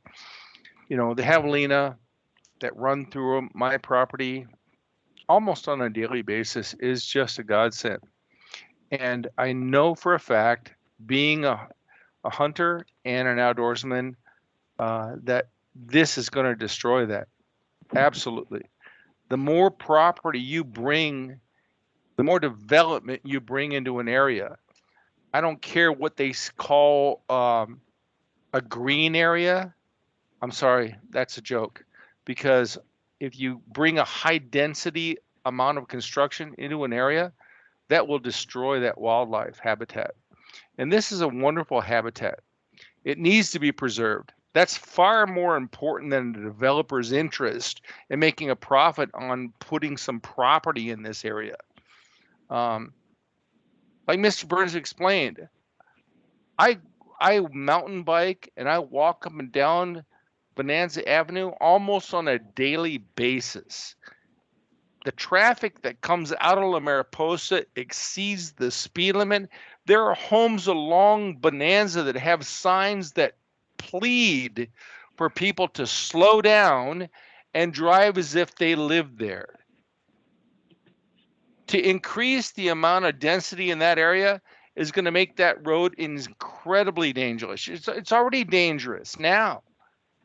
I get frustrated every day when I walk down there and I have to like jump across the road as I hear a car approaching to get onto the opposing side of the lane to avoid getting hit by a car that is exceeding the speed limit. And those are just the people that are members of the La Mariposa Country Club, or club, I should say, because I was a member there for many, many years. So I would say that the most critical thing is that we need to maintain that area in terms of the wildlife. We need to preserve the values of the property in La Mariposa and the surrounding neighborhoods where Mr. Burns resides, because that is going to have an effect on those properties. Not only that, but is the amount of traffic increase and all the detrimental aspects that come with that need to be avoided. This area was purchased by the homeowners for that very reason, that it was a very special area. It needs to be restored and just maintained as a very special area. I ask that you please consider that. We don't want any more of this building and going on in this area. Thank you. Thank you, Mr. Vincent. Would anyone else in the audience like to be heard? I see a gentleman with his hand up. Please unmute and go right ahead. I'm hoping you're talking to me. My name is Vaughn Latour. Yep. I am the vice president of the Powderhorn Ranch Homeowners Association, and I speak on behalf of that association. We are under the Bear Canyon Neighborhood Plan, which, as Mr. Burns said, its desire that neighborhood plan was to encourage a mix of housing types, not a cookie cutter casita as being proposed, but individual homes that are single family owner occupied dwellings. And it only was to allow building in areas designated for that use.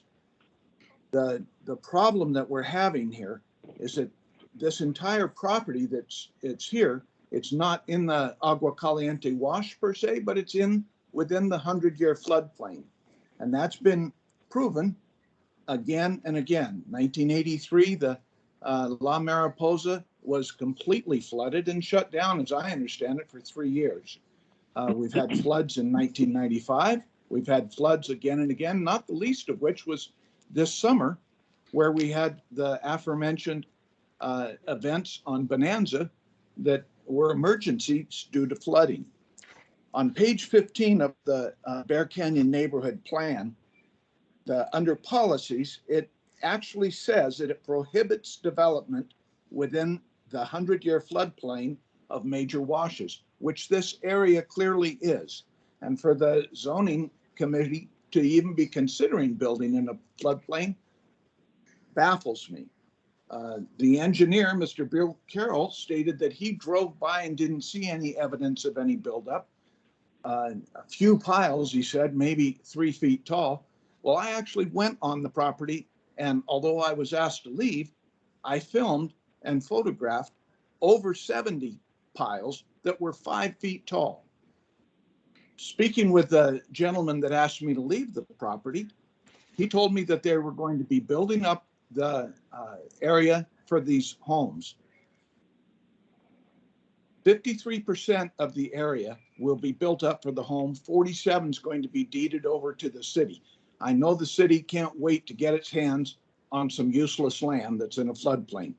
But the 53%, if they build that out of the floodplain, knowing that we've had 3 and 3.5 foot floods multiple times within the last 20 years, at a rate of 325,000 gallons per acre foot, to raise a single acre 3 feet is almost $1 million gallons that it will displace.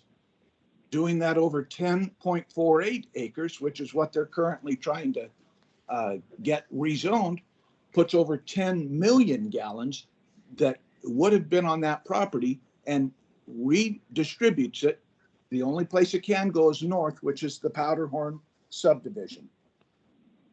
On page 16 of the Bear Canyon Neighborhood Plan, it says, in no event will any development be allowed within the actual floodway, which this is. So there's no question that this is floodway. The Pima County has, on their website, has the Agua Caliente wash, which calls this a special hazard floodway. It's just unbelievable to me that we're even considering this. Additionally, during the within the floodway zone, fill will be prohibited. So as what we would like to do, since we know that there are over 70 5-foot tall dumps of dirt, we would like those removed. We would like all the riparian damage that's been done with the metalworks and the concrete, we would like that removed. That's not helping anybody here, and we don't think that there's been any permit. We've only had 12 days to look for it, but we haven't found any evidence of any permits anywhere. Our ward council people can't seem to call us back on this as well. So we have a problem with that. And additionally, I want to speak again on the Bonanza traffic. I think one thing that we're missing here is that even the La Mariposa general manager says that a lot of people come down off of Houghton onto the Corte Vista Mariposa because you can't get through the Tanque Verde Houghton intersection. If you're headed north on Tanque Verde Houghton and on Houghton to get onto Tanque Verde and turn west from 2:30 in the afternoon till sometime after 5, if you're waiting in line, you can be the 40th car and maybe one car goes through on a light. It's impossible to make that turn. People go north and do U-turns, causing other problems. So people are using the Corte Vista La Mariposa to cut through and to get onto Bonanza, which has never been cared for. It is only one lane down at the right-hand turn where it comes into La Mariposa, and it creates a hazard. I walk that every day with my wife and our pet, and we are constantly having to be on the lookout for cars that are exceeding well past the 25 miles per hour. So I guess that's all I have to say. It's just those are the concerns we have. We'd like this to be denied as a homeowner association and put to bed, not to be coming up again. Thank you for your time. Thank you for your time and participation, sir. Ms. Rojas, Jane Rojas? Yes, can you hear me, sir? Yes, I can. Thank you. Go right ahead. Thank you very much. Yes, I submitted my request to talk, and I live right across from La Mariposa. We've been here for over 30 years. We own the property. If you look on the map that's on the picture there, where it says Casita Village at La Mariposa, approximately 36 acres, that is our property. We also purchased the property next door, and we're going to remodel that for our daughter to live there. And the other property that touches there is Mr. Roland Hoke's property. So between us and him are the ones that are directly affected. Again, having been here for 30 years, our property's been underwater at least 2 or 3 times. We had water this last summer. The 2 big times that we got the rain and that it flooded, our horses were up to their bellies in water. We had to bring them up onto our pad. They made us build, the Corps of Engineers made us build in 1982 I'm sorry, it was in 82. 32 years ago, they made us build up 3.5 feet to get us out of the floodplain. The houses that are being built now over by the Mariposa are going to have to, some of them are built up as high as 6 feet. That's a heck of a lot of fill. Every ounce of fill that comes in, the water is pushed over towards us.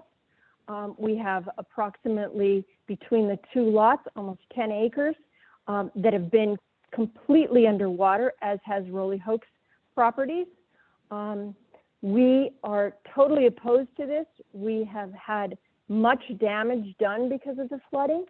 The other two areas that are of concern is that the BCNP has outlined that any development in this area needs to be single family owner occupied. This proposal goes completely against that. It's not going to be owner occupied. It will be rental properties. That goes against the neighborhood. The other thing is the density. The density in our area of Powderhorn that is butts up right exactly to the Mariposa, 1 acre properties, and they're proposing to put 100 and some odd in a very small piece. Now they're trying to explain to you that this wonderful area of the 36 acres are not going to be built. Well, it can't be built. It's underwater. And some of it is on the north side of the Agua Caliente, and there's no access there. So those are, of course, not going to be built. There's no way to build them. So they're proposing to build the 20 acres. That property has been underwater on more than one occasion in the 30 years that we've lived here. Just this last summer, the Mariposa was underwater on the north end. Water was flowing right by the tennis courts in the pond back there. So for someone to explain that this flooding has been put in check and is under control is absolutely not true. And the idea that the BCNP is calling for multi-family housing and a number of houses to be built on 1 acre of property. Not in this area, it's not. So we're opposing it not only because of the density, not only because it's going to be rental property, but especially because, as everybody else has mentioned, the traffic, but we, including Mr. Hoke, are directly affected by the flooding, and it will continue. It has not been solved. We've seen it. I had to pull the horses out again this summer because of the water that was coming down. So this flooding has not been solved, and my husband and I have lived here for a long time, and we vehemently oppose this, and we plead with you to not allow for this rezoning. Thank you very much for your time. Thank you, Ms. Rojas, for your participation. Would anyone else in the audience like to be heard? Yes, Mr. Lorino, this is Felix Garcia. I don't have any video on my PC right now. That's okay. Go right ahead. We can hear you loud and clear. Just start with your name again and address, sir, and then go ahead and tell me what you want to tell me. Thank you, Mr. Lorino. My name is Felix Garcia. I actually live right now at Lakes at Castle Rock, but my wife and I are building a house, which probably many people have seen, right south of where the proposed casitas are going to be built. We're building a 4,200 square foot house. We saw the area a couple of years ago. We fell in love with the area. We decided to purchase in the area. And so my wife and I are building this, our dream home. And so we were not aware of any of this development proposals at the time that we bought. So we feel a little bit at a disadvantage, now. But nevertheless, we do want to build our house there and live there. I want to say I appreciate everyone that has spoken against this rezoning. We are again against the rezoning of this area. We love the area. We love the wildlife that exists on it, and we own the 7 acres that are directly south of Corte Vista the Mariposa, from where the 110 units that are proposed from that dirt road all the way out to Houghton. We own that piece of property, and we own another plot right there, just south of that. So we own a total of 11 acres in the area. We have noticed, while I've been out there during the construction of the house, I've noticed about 2 weeks ago, a lot of trucks, pulling dirt out of that north area, going through that gate. That's a private gate.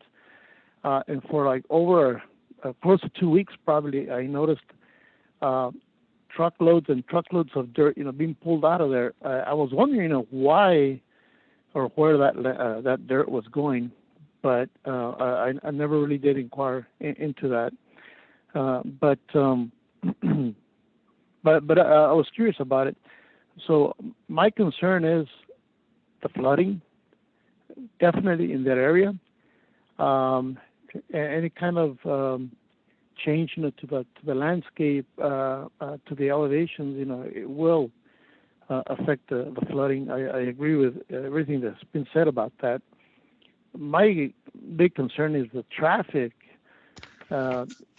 We would be using Corte Vista, La Mariposa to enter and exit from Houghton into the area. We don't use Bonanza. We respect that road that's there and the people that live on it. So I don't think I've ever been on that road, going out to Houghton.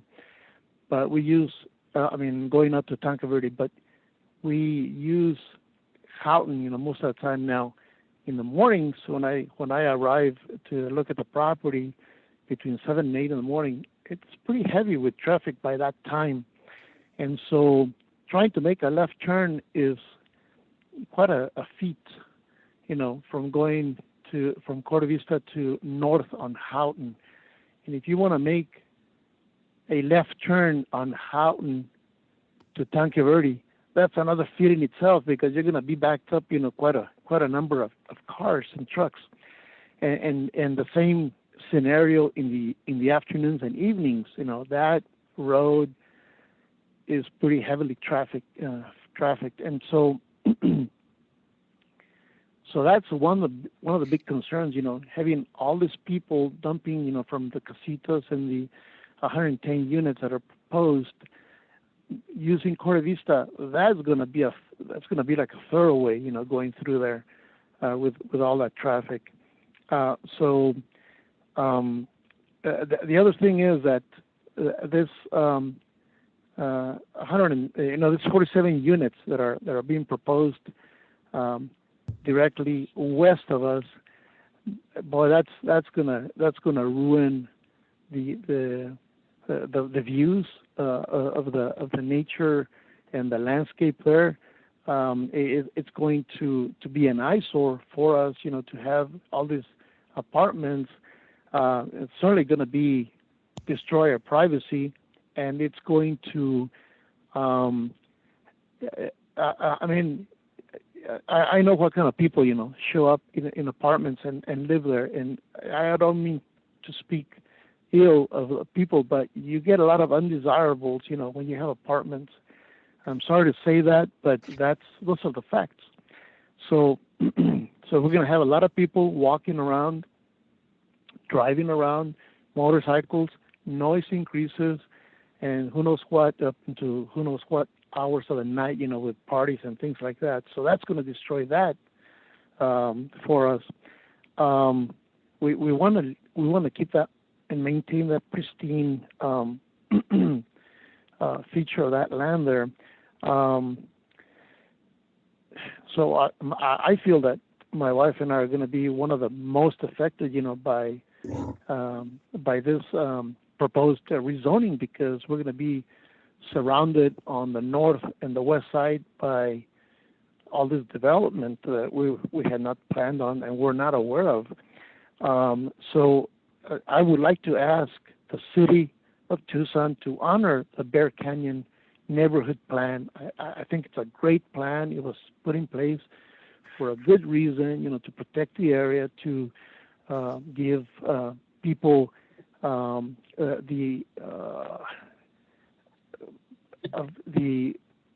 ways to build a private home on an acre or so, and to have privacy, and to have nature close to us.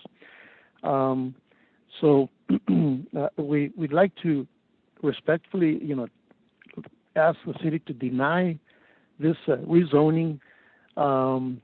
We have, like I said, we've building this house on this 3.75 acres that that it's going to sit on. We want to maintain the mesquites and as much of the vegetation as possible, because that's the reason we bought that land, to maintain some of that and just take out enough trees just for our house. But then we're going to replant, some trees in that, to replace the ones that were removed. So again, we'd like to ask the city to deny this this rezoning at all.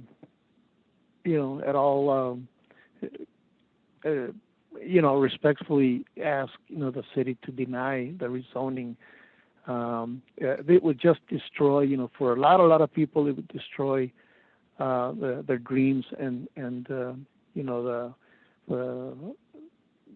place that they've chosen to live in. And so I would like to end with that. Mr. Lorino, thank you very much for your time. Thank you, Mr. Garcia. Mr. Ward, I have a favor to ask of you. I have to go and get my charger for my laptop to continue the hearing, but I would invite you, I'm going to carry my laptop with me just in the interest of moving this along. If it isn't rude, I will turn off my camera, but I will be listening to you. So would you go right ahead with your name and address? And absolutely. We'll go that way? Okay, thank you. My name is Jim Ward.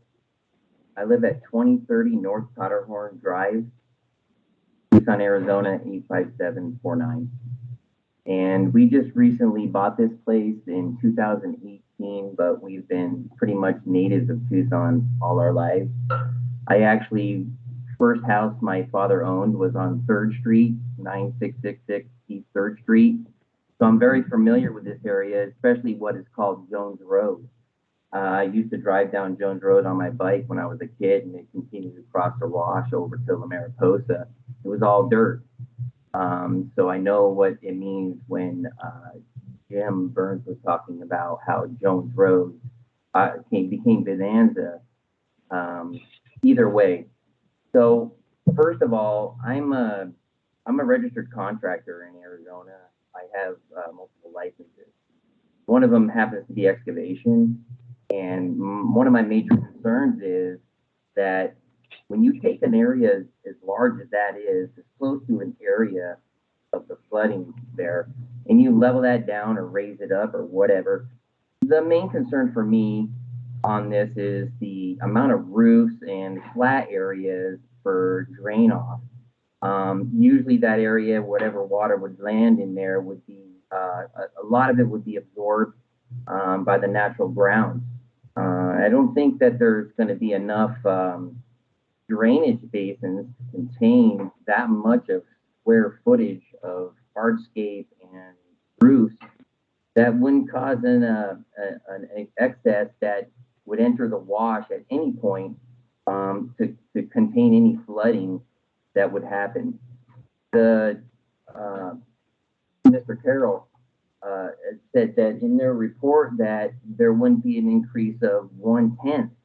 Well, this last summer, I have to tell you that 1/10, I was 1 inch of water from coming into my actual doors in this last couple rains we had. My garage was in 4 inches of water. My house is 6 inches above grade. And if you increase any of that by even 1/10, that means that water would be coming in underneath my base plates of my home and flooding my home, which if you look at the map, I'm currently just outside the edge of the floodplain. I believe that this development and this work and the raising of that land and the offshed of the water of that land would potentially push me into the existing floodplain where a lot of my residents are currently, portions of their lots are in. And I believe that definitely would increase the floodplain. And that's not allowed by FEMA regulations. So the other thing I have to address is obviously the same thing everybody else is the traffic. Unless the gate at La Mariposa is permanently closed to traffic, there will continue to be traffic from this area and from Houghton onto Bonanza, which is a completely undeveloped road that has been dismissed for years and years and years. They started developing roads from the west of us on Tinker Verde and bringing them up to standards, but for some reason they got to Bonanza and just stopped. If this becomes a major road, it would need a bridge, it would need a couple lanes, it would need a lot of work. And if that's going to be something that the future developer wants to fork over the money for, then so be it. But at this point, I feel that gate should be closed. I don't believe a residential street should be an access to a commercial property anyways, which is what's been going on at La Mariposa for years. So you got multiple situations when it comes to Bonanza. Also, there's a gate installed in front of my house that gives access to the people that live on Bonanza during flood conditions and the people in Forest Grove through our subdivision back onto Tinker Verde to get past the Bonanza so-called wash, which did flood 2 times, as you heard earlier. And I would only think that would increase, obviously, that people would go either direction to get out. So traffic is a major thing. So I don't think signs work at all. We've been putting signs on the gate in front of my house to tell people not to use it as an exit. We've been putting signs on that gate to tell people not to take U-turns in my yard for that gate. And signs do not work. So you can put up 1 million signs. It's not going to keep those people from going that way. And there's not going to be any sign off of Tinker Verde on Bonanza saying no access to Casita Village at La Mariposa. So people coming the other direction from the west to get home, they're going to delay going that extra way down to that light, and they're going to cut up through Bonanza, and they're going to come in through La Mariposa. It's just a fact.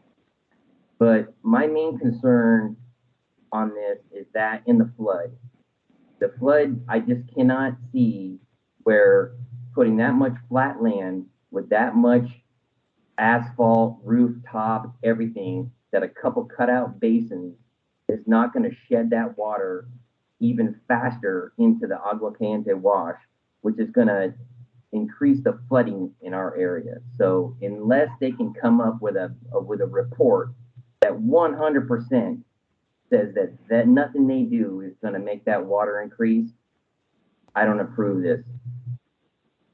So I oppose this rezoning, and I thank you for your time, sir. Thank you for your participation, Mr. I have a hand up from the last name, I believe, is Sitzman or Seitzman. Yes, can you hear me?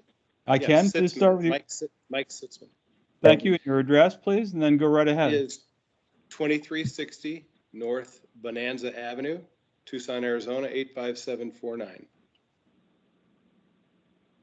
Okay. And I just want to make, I'm going to be brief. I'll just make 4 points. Just basically everybody's made them. But number one, I can't believe the new homeowner has not been informed by the owners of La Mariposa of this development. I think that's just absolutely unbelievable. And I think I've talked to a lot of my neighbors here, and it's he's being taken advantage of. You know, he's spending a lot of money. I feel very, very badly for him. Number two, I want to make a point that I've lived on this street for 28 years on Bonanza, and I have been a member of La Mariposa for 25 of those years. I'm not a member now, but I remember about 1.5 years ago, this is not during one of the big, rains we had this year, or during one of the big floods. and coming into Mariposa off of Houghton, which I don't need to do, but I did that day because the wash was running, Bonanza Wash and the Agua Caliente was running. And the owner's wife was out front at the gate because the entire property had been flooded at Mariposa. Now, this is one summer ago. This is not last summer, but one summer ago. And I know that no mitigation has been done since that point. For anybody to think that cars will be able to exit from these casitas onto Houghton in any kind of easy manner, it's a pipe dream. It's so hard to get onto Houghton because there's so much traffic in the morning heading to Sabino High School or heading down Houghton to get onto Tanque Verde to cut across town to go to work. It's an impossible left turn.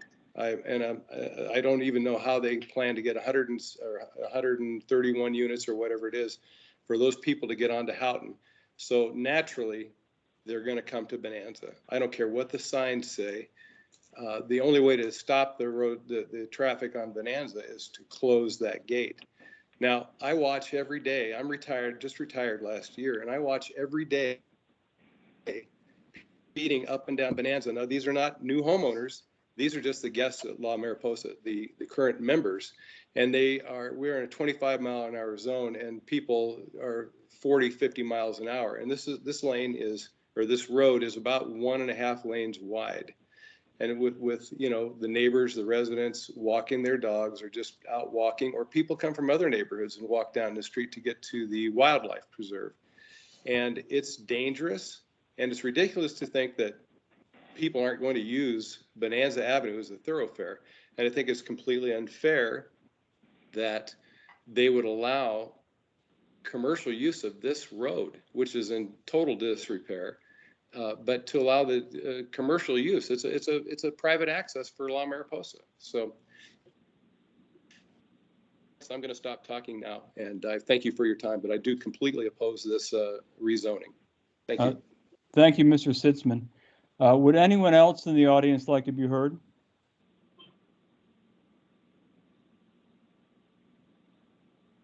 I hear no one, but I'll ask one more time before I turn it back over to Ms. Morales and Ms. Willett. Anyone else in the audience would like to be heard? Okay, so can I say something else? Yeah. Go ahead. This is Dawn Lucian, and I spoke earlier. I live at 2051 North Powderhorn, and I would just like to say that I'm new to Tucson. I've been here for just a short time. My daughter actually was hit by a car in 2018, which is what brought us to Tucson. And one of the things that I've heard from my neighbors and some other people is that our city councilman in Ward 2 is very unresponsive. And I have called his office twice, and someone did call me back a couple days ago and said that they used the word escalate. They were going to escalate my call, and I would be hearing from someone, specifically somebody who attends the zoning meetings, so they could better inform me on the procedures and the protocols. I have heard from no one. I've also called the clerk's office and left a message. When I called, they said that the clerk's office is closed. They didn't say why it was closed, and I've been out of the loop. I did not know that it was because of COVID or what reason the office was closed, but no one's called me back. And it's just very frustrating when you need to get answers, you need to talk to somebody, you need information, you need to have your voice heard. You are to be, these are public servants, they are people that represent us. And I just want to go on the record and say that it's very shameful. I think it's very unprofessional and very shameful. I'm sorry you have that experience, Ms. Lucian. Let me just explain that my position as zoning examiner is independent of the other processes in the city. In fact, by virtue of what I do, I can't talk about the merits of the rezoning cases with the elected officials or anything like that. So I'm not in a position to help you with that. I am glad you were able to participate tonight and testify tonight.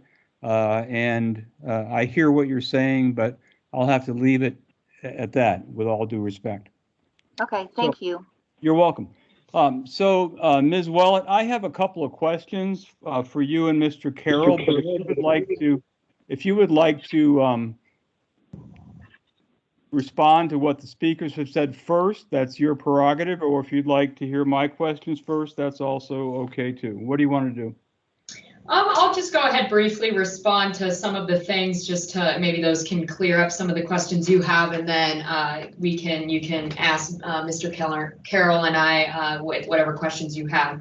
So I just want to reiterate a couple things. Traffic out onto Bonanza, that we don't have control over that access. It's a private access that is owned by La Mariposa Resort. This development is separate from the resort, therefore access will not be shared. I understand there's a concern of that, and as I previously mentioned, that the developers who are going to be the developer and the owner and manager of the site moving forward at this time, they are committed to working with the resort committed to supporting the resort's access management to help alleviate some of these concerns by way of signage, etc. The other item I'd like to reiterate is the Bear Canyon neighborhood plan, and just reiterate that this is an appropriate land use. It is compatible with the neighborhood plan because it provides a mix of residential housing types.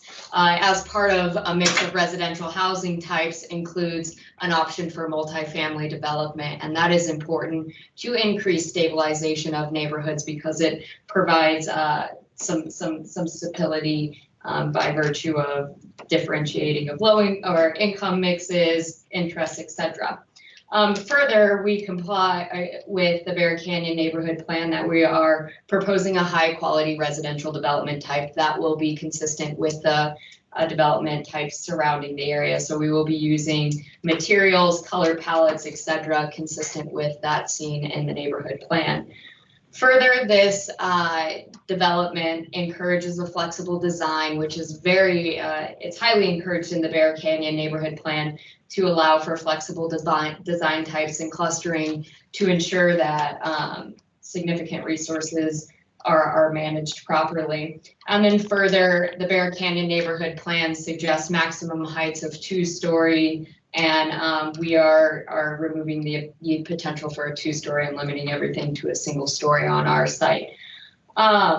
With regard, somebody mentioned archaeology on this site. A study has been performed and a mitigation plan has been prepared, and the developers are currently in contract with a firm to execute that mitigation plan as soon as they can start moving on that mitigation there. So archaeology has been looked at, and we're prepared to address that as we move forward in the process.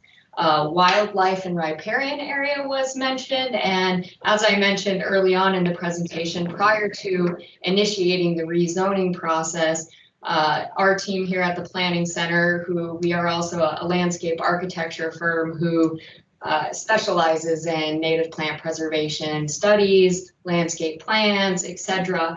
And our team here, in conjunction with Mr. Carroll's team, have done extensive studies to delineate where an appropriate measure is for that, and this delineation of the protected riparian area preserves that riparian habitat and further ensures that wildlife can move freely through the space adjacent to the wash there.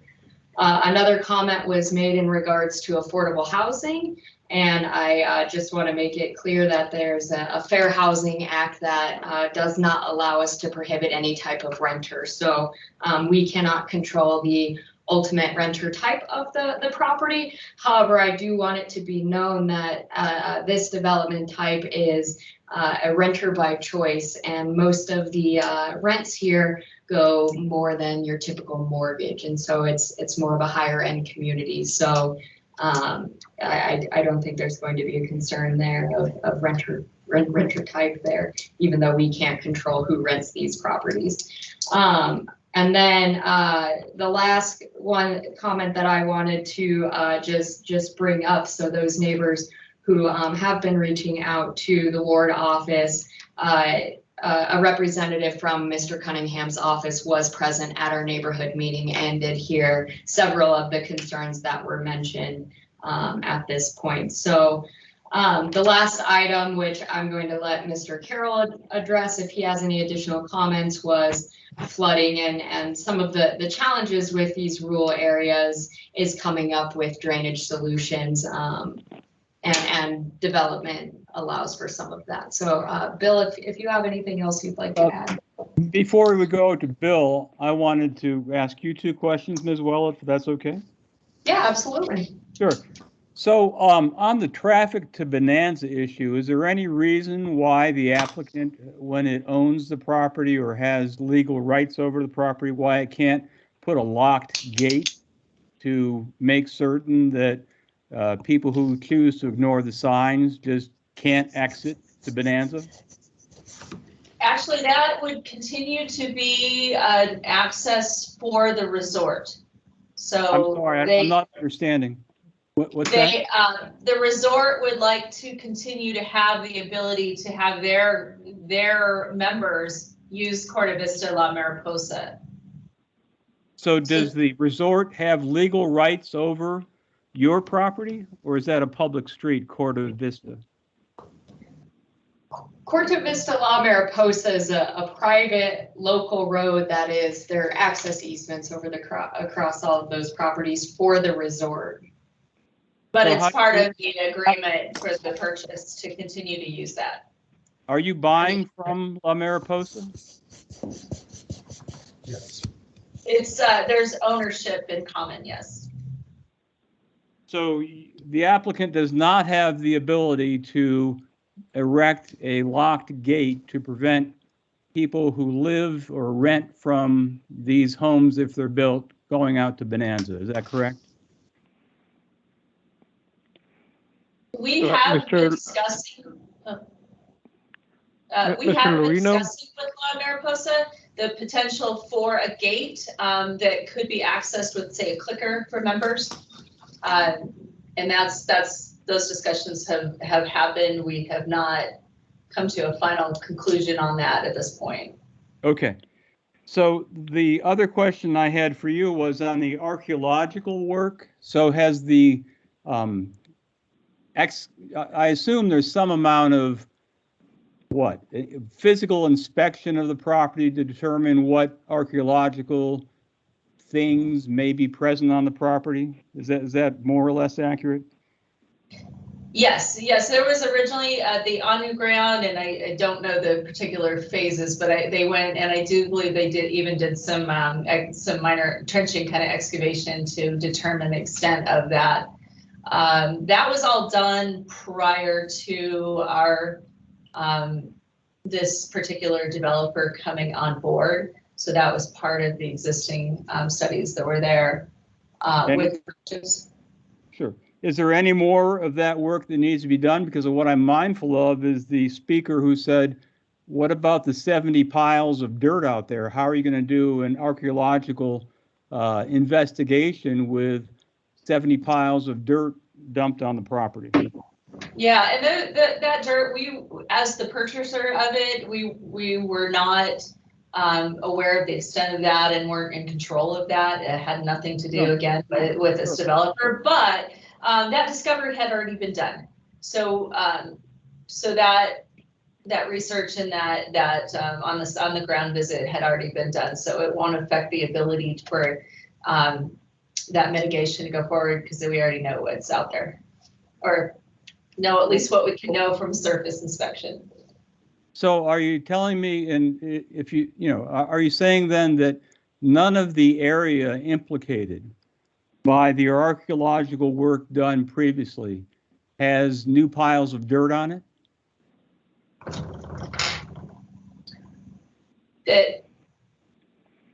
No, what I'm saying, Mr. Urino, is that the investigation and this discovery had already been done before that dirt was piled up. So that already had gone on. So the mitigation is simply a matter of that would be removing that if that does cover. And I don't know the extent of where that dirt pile would correlate with any potential findings. I think it would be important to know, and I wasn't asking to imply that the applicant is responsible directly or in any way, I guess, for these purposes, for what the owner has done. That's the owner's doing. Right. And somebody else will sort out whether the owner had a permit, violated anything, any ordinance by dumping it. I'm not talking about that with you now. But I think it's going to be important to know whether any of the mitigation work will be impeded as a result of the dumping.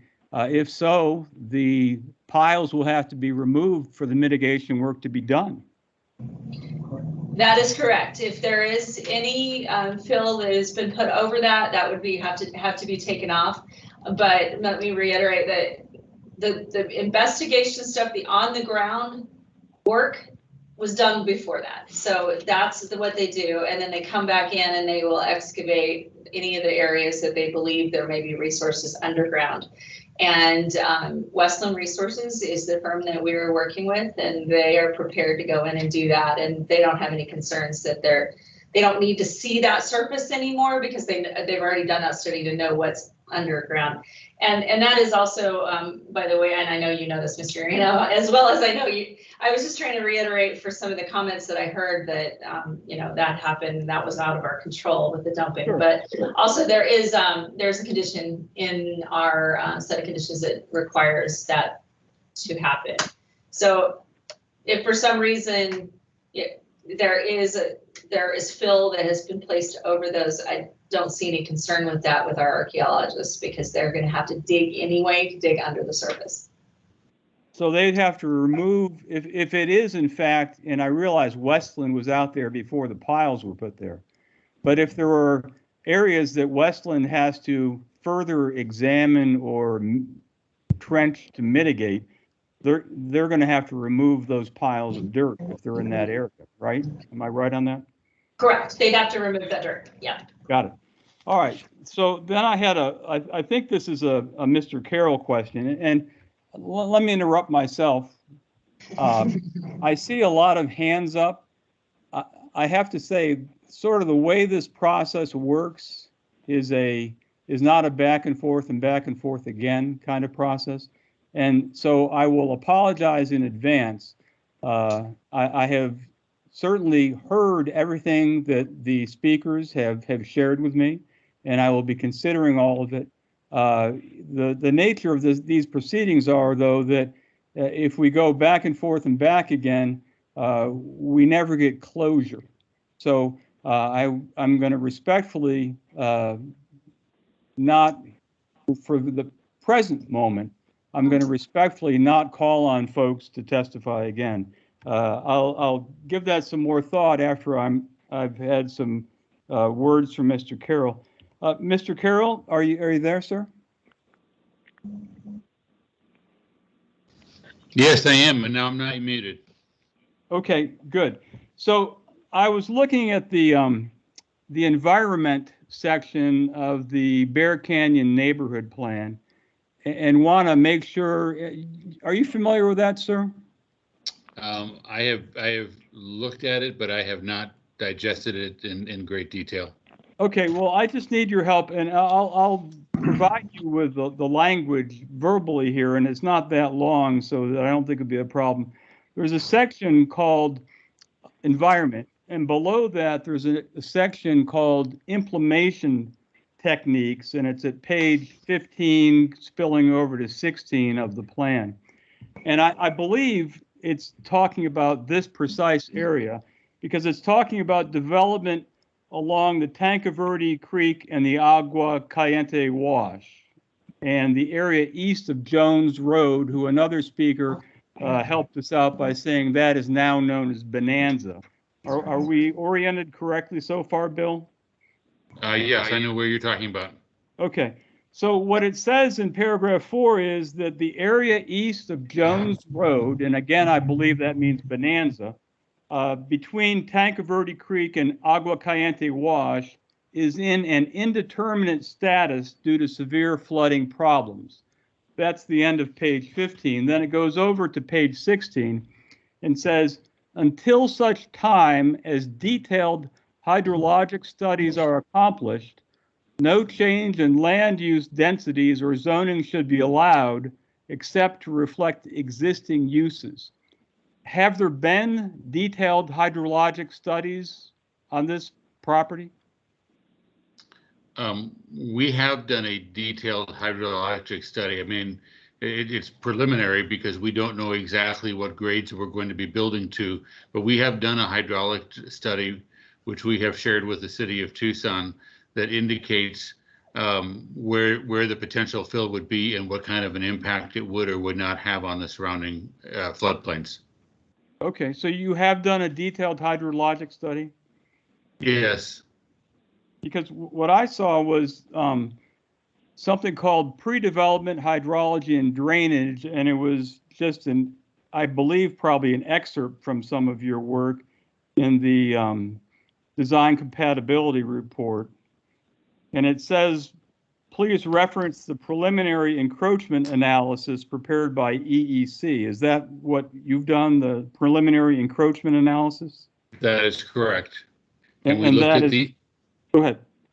We looked at the area that the planning center was proposing to build units on, and said if all of that area that units were proposed on were raised high enough to be outside the flood elevation, what kind of an impact would that have on the existing floodplain elevation of the Agua Caliente wash?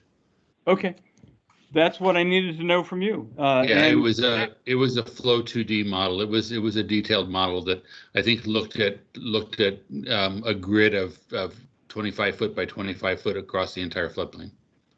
Okay, and specifically with respect to this property, and analyze with respect to this property, both what impact the Agua Caliente wash would have on this property, and in addition, what impact development on this property would have on surrounding property. Absolutely, both upstream, downstream, and on the north side of the channel. Okay, I appreciate that. Did you want to add anything in response to any of the remarks made by the other speakers tonight, Mr. Carroll? The only comment that I heard that might have been of concern were there a few people that felt like the amount of rooftop, the amount of pavement was going to, there was no way that we could maintain the existing flow leaving the site, that it would not exacerbate flooding in the Agua Caliente wash. But City of Tucson is very determined in making sure that doesn't happen, which is why they have their detention ordinance. And it's a detailed analysis that would be gone through during the development package stage that would make sure that the amount of runoff that left the site did not increase the flows in the Agua Caliente wash. Okay, well, thank you for that. I do see a hand up from one person who did not speak before, and I'm going to go ahead and call on Mr. Augst. I've certainly mispronounced your name, and I apologize. Greg? Greg is fine, and you did pretty darn good. It's Greg Augst. I live at 9841 East Forest Grove Loop in Tucson, 85749. And I'm also currently the president of the Forest Grove HOA. And I thought members of the two communities that are most impacted did a great job of covering the waterfront of very, very significant issues. Just kind of one pointed question, and it's a bit of an engineering question.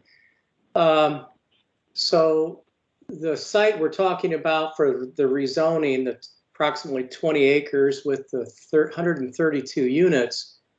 And I think one of the gentlemen that has spoken talked about that from a water runoff standpoint, that development would basically retain its own water and get rid of it somehow, I'm assuming, with some kind of storm drain system. My question is, well, where will that water go?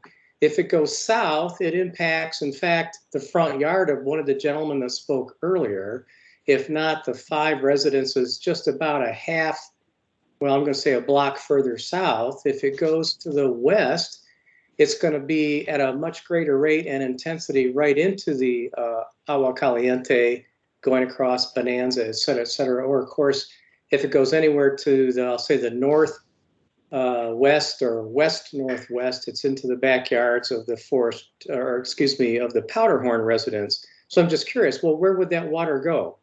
If it's going to be mitigated, where is it going? So, Mr. Hawks, I want to thank you for participating. And we're back to my normal way of doing things. I'm going to give Mr. Carroll and the applicant the last word here this evening. Mr. Carroll, would you like to respond to that? Absolutely. There would be no change of where the water is going. If water is always discharged into the Agua Caliente wash, it will always discharge into the Agua Caliente wash. We will not be sending any water from the Tanque Verde watershed into the Agua Caliente or from the Agua Caliente into the Tanque Verde watershed. What happens is there are basins that are constructed as part of the project, and the water that would normally be going into the Agua Caliente watershed would be captured in those basins. Some of it would be evaporated, some of it would be allowed to discharge into the soil, but part of it is just a slowing down the process so that if a certain rate of water was leaving the property previously, it would be held long enough that we would never exceed that same rate of flow discharging the property. But no, there would not be any change of direction. Actually, the people that spoke that are on the south side of La Mariposa, they probably will get a benefit out of the project, because a lot of the water that's in that A zone along Houghton and the southeast corner of the rezoning area will probably be captured and carried over into the through the development in a channel. So I think we'll actually make that situation better. Thank you, Mr. Carroll.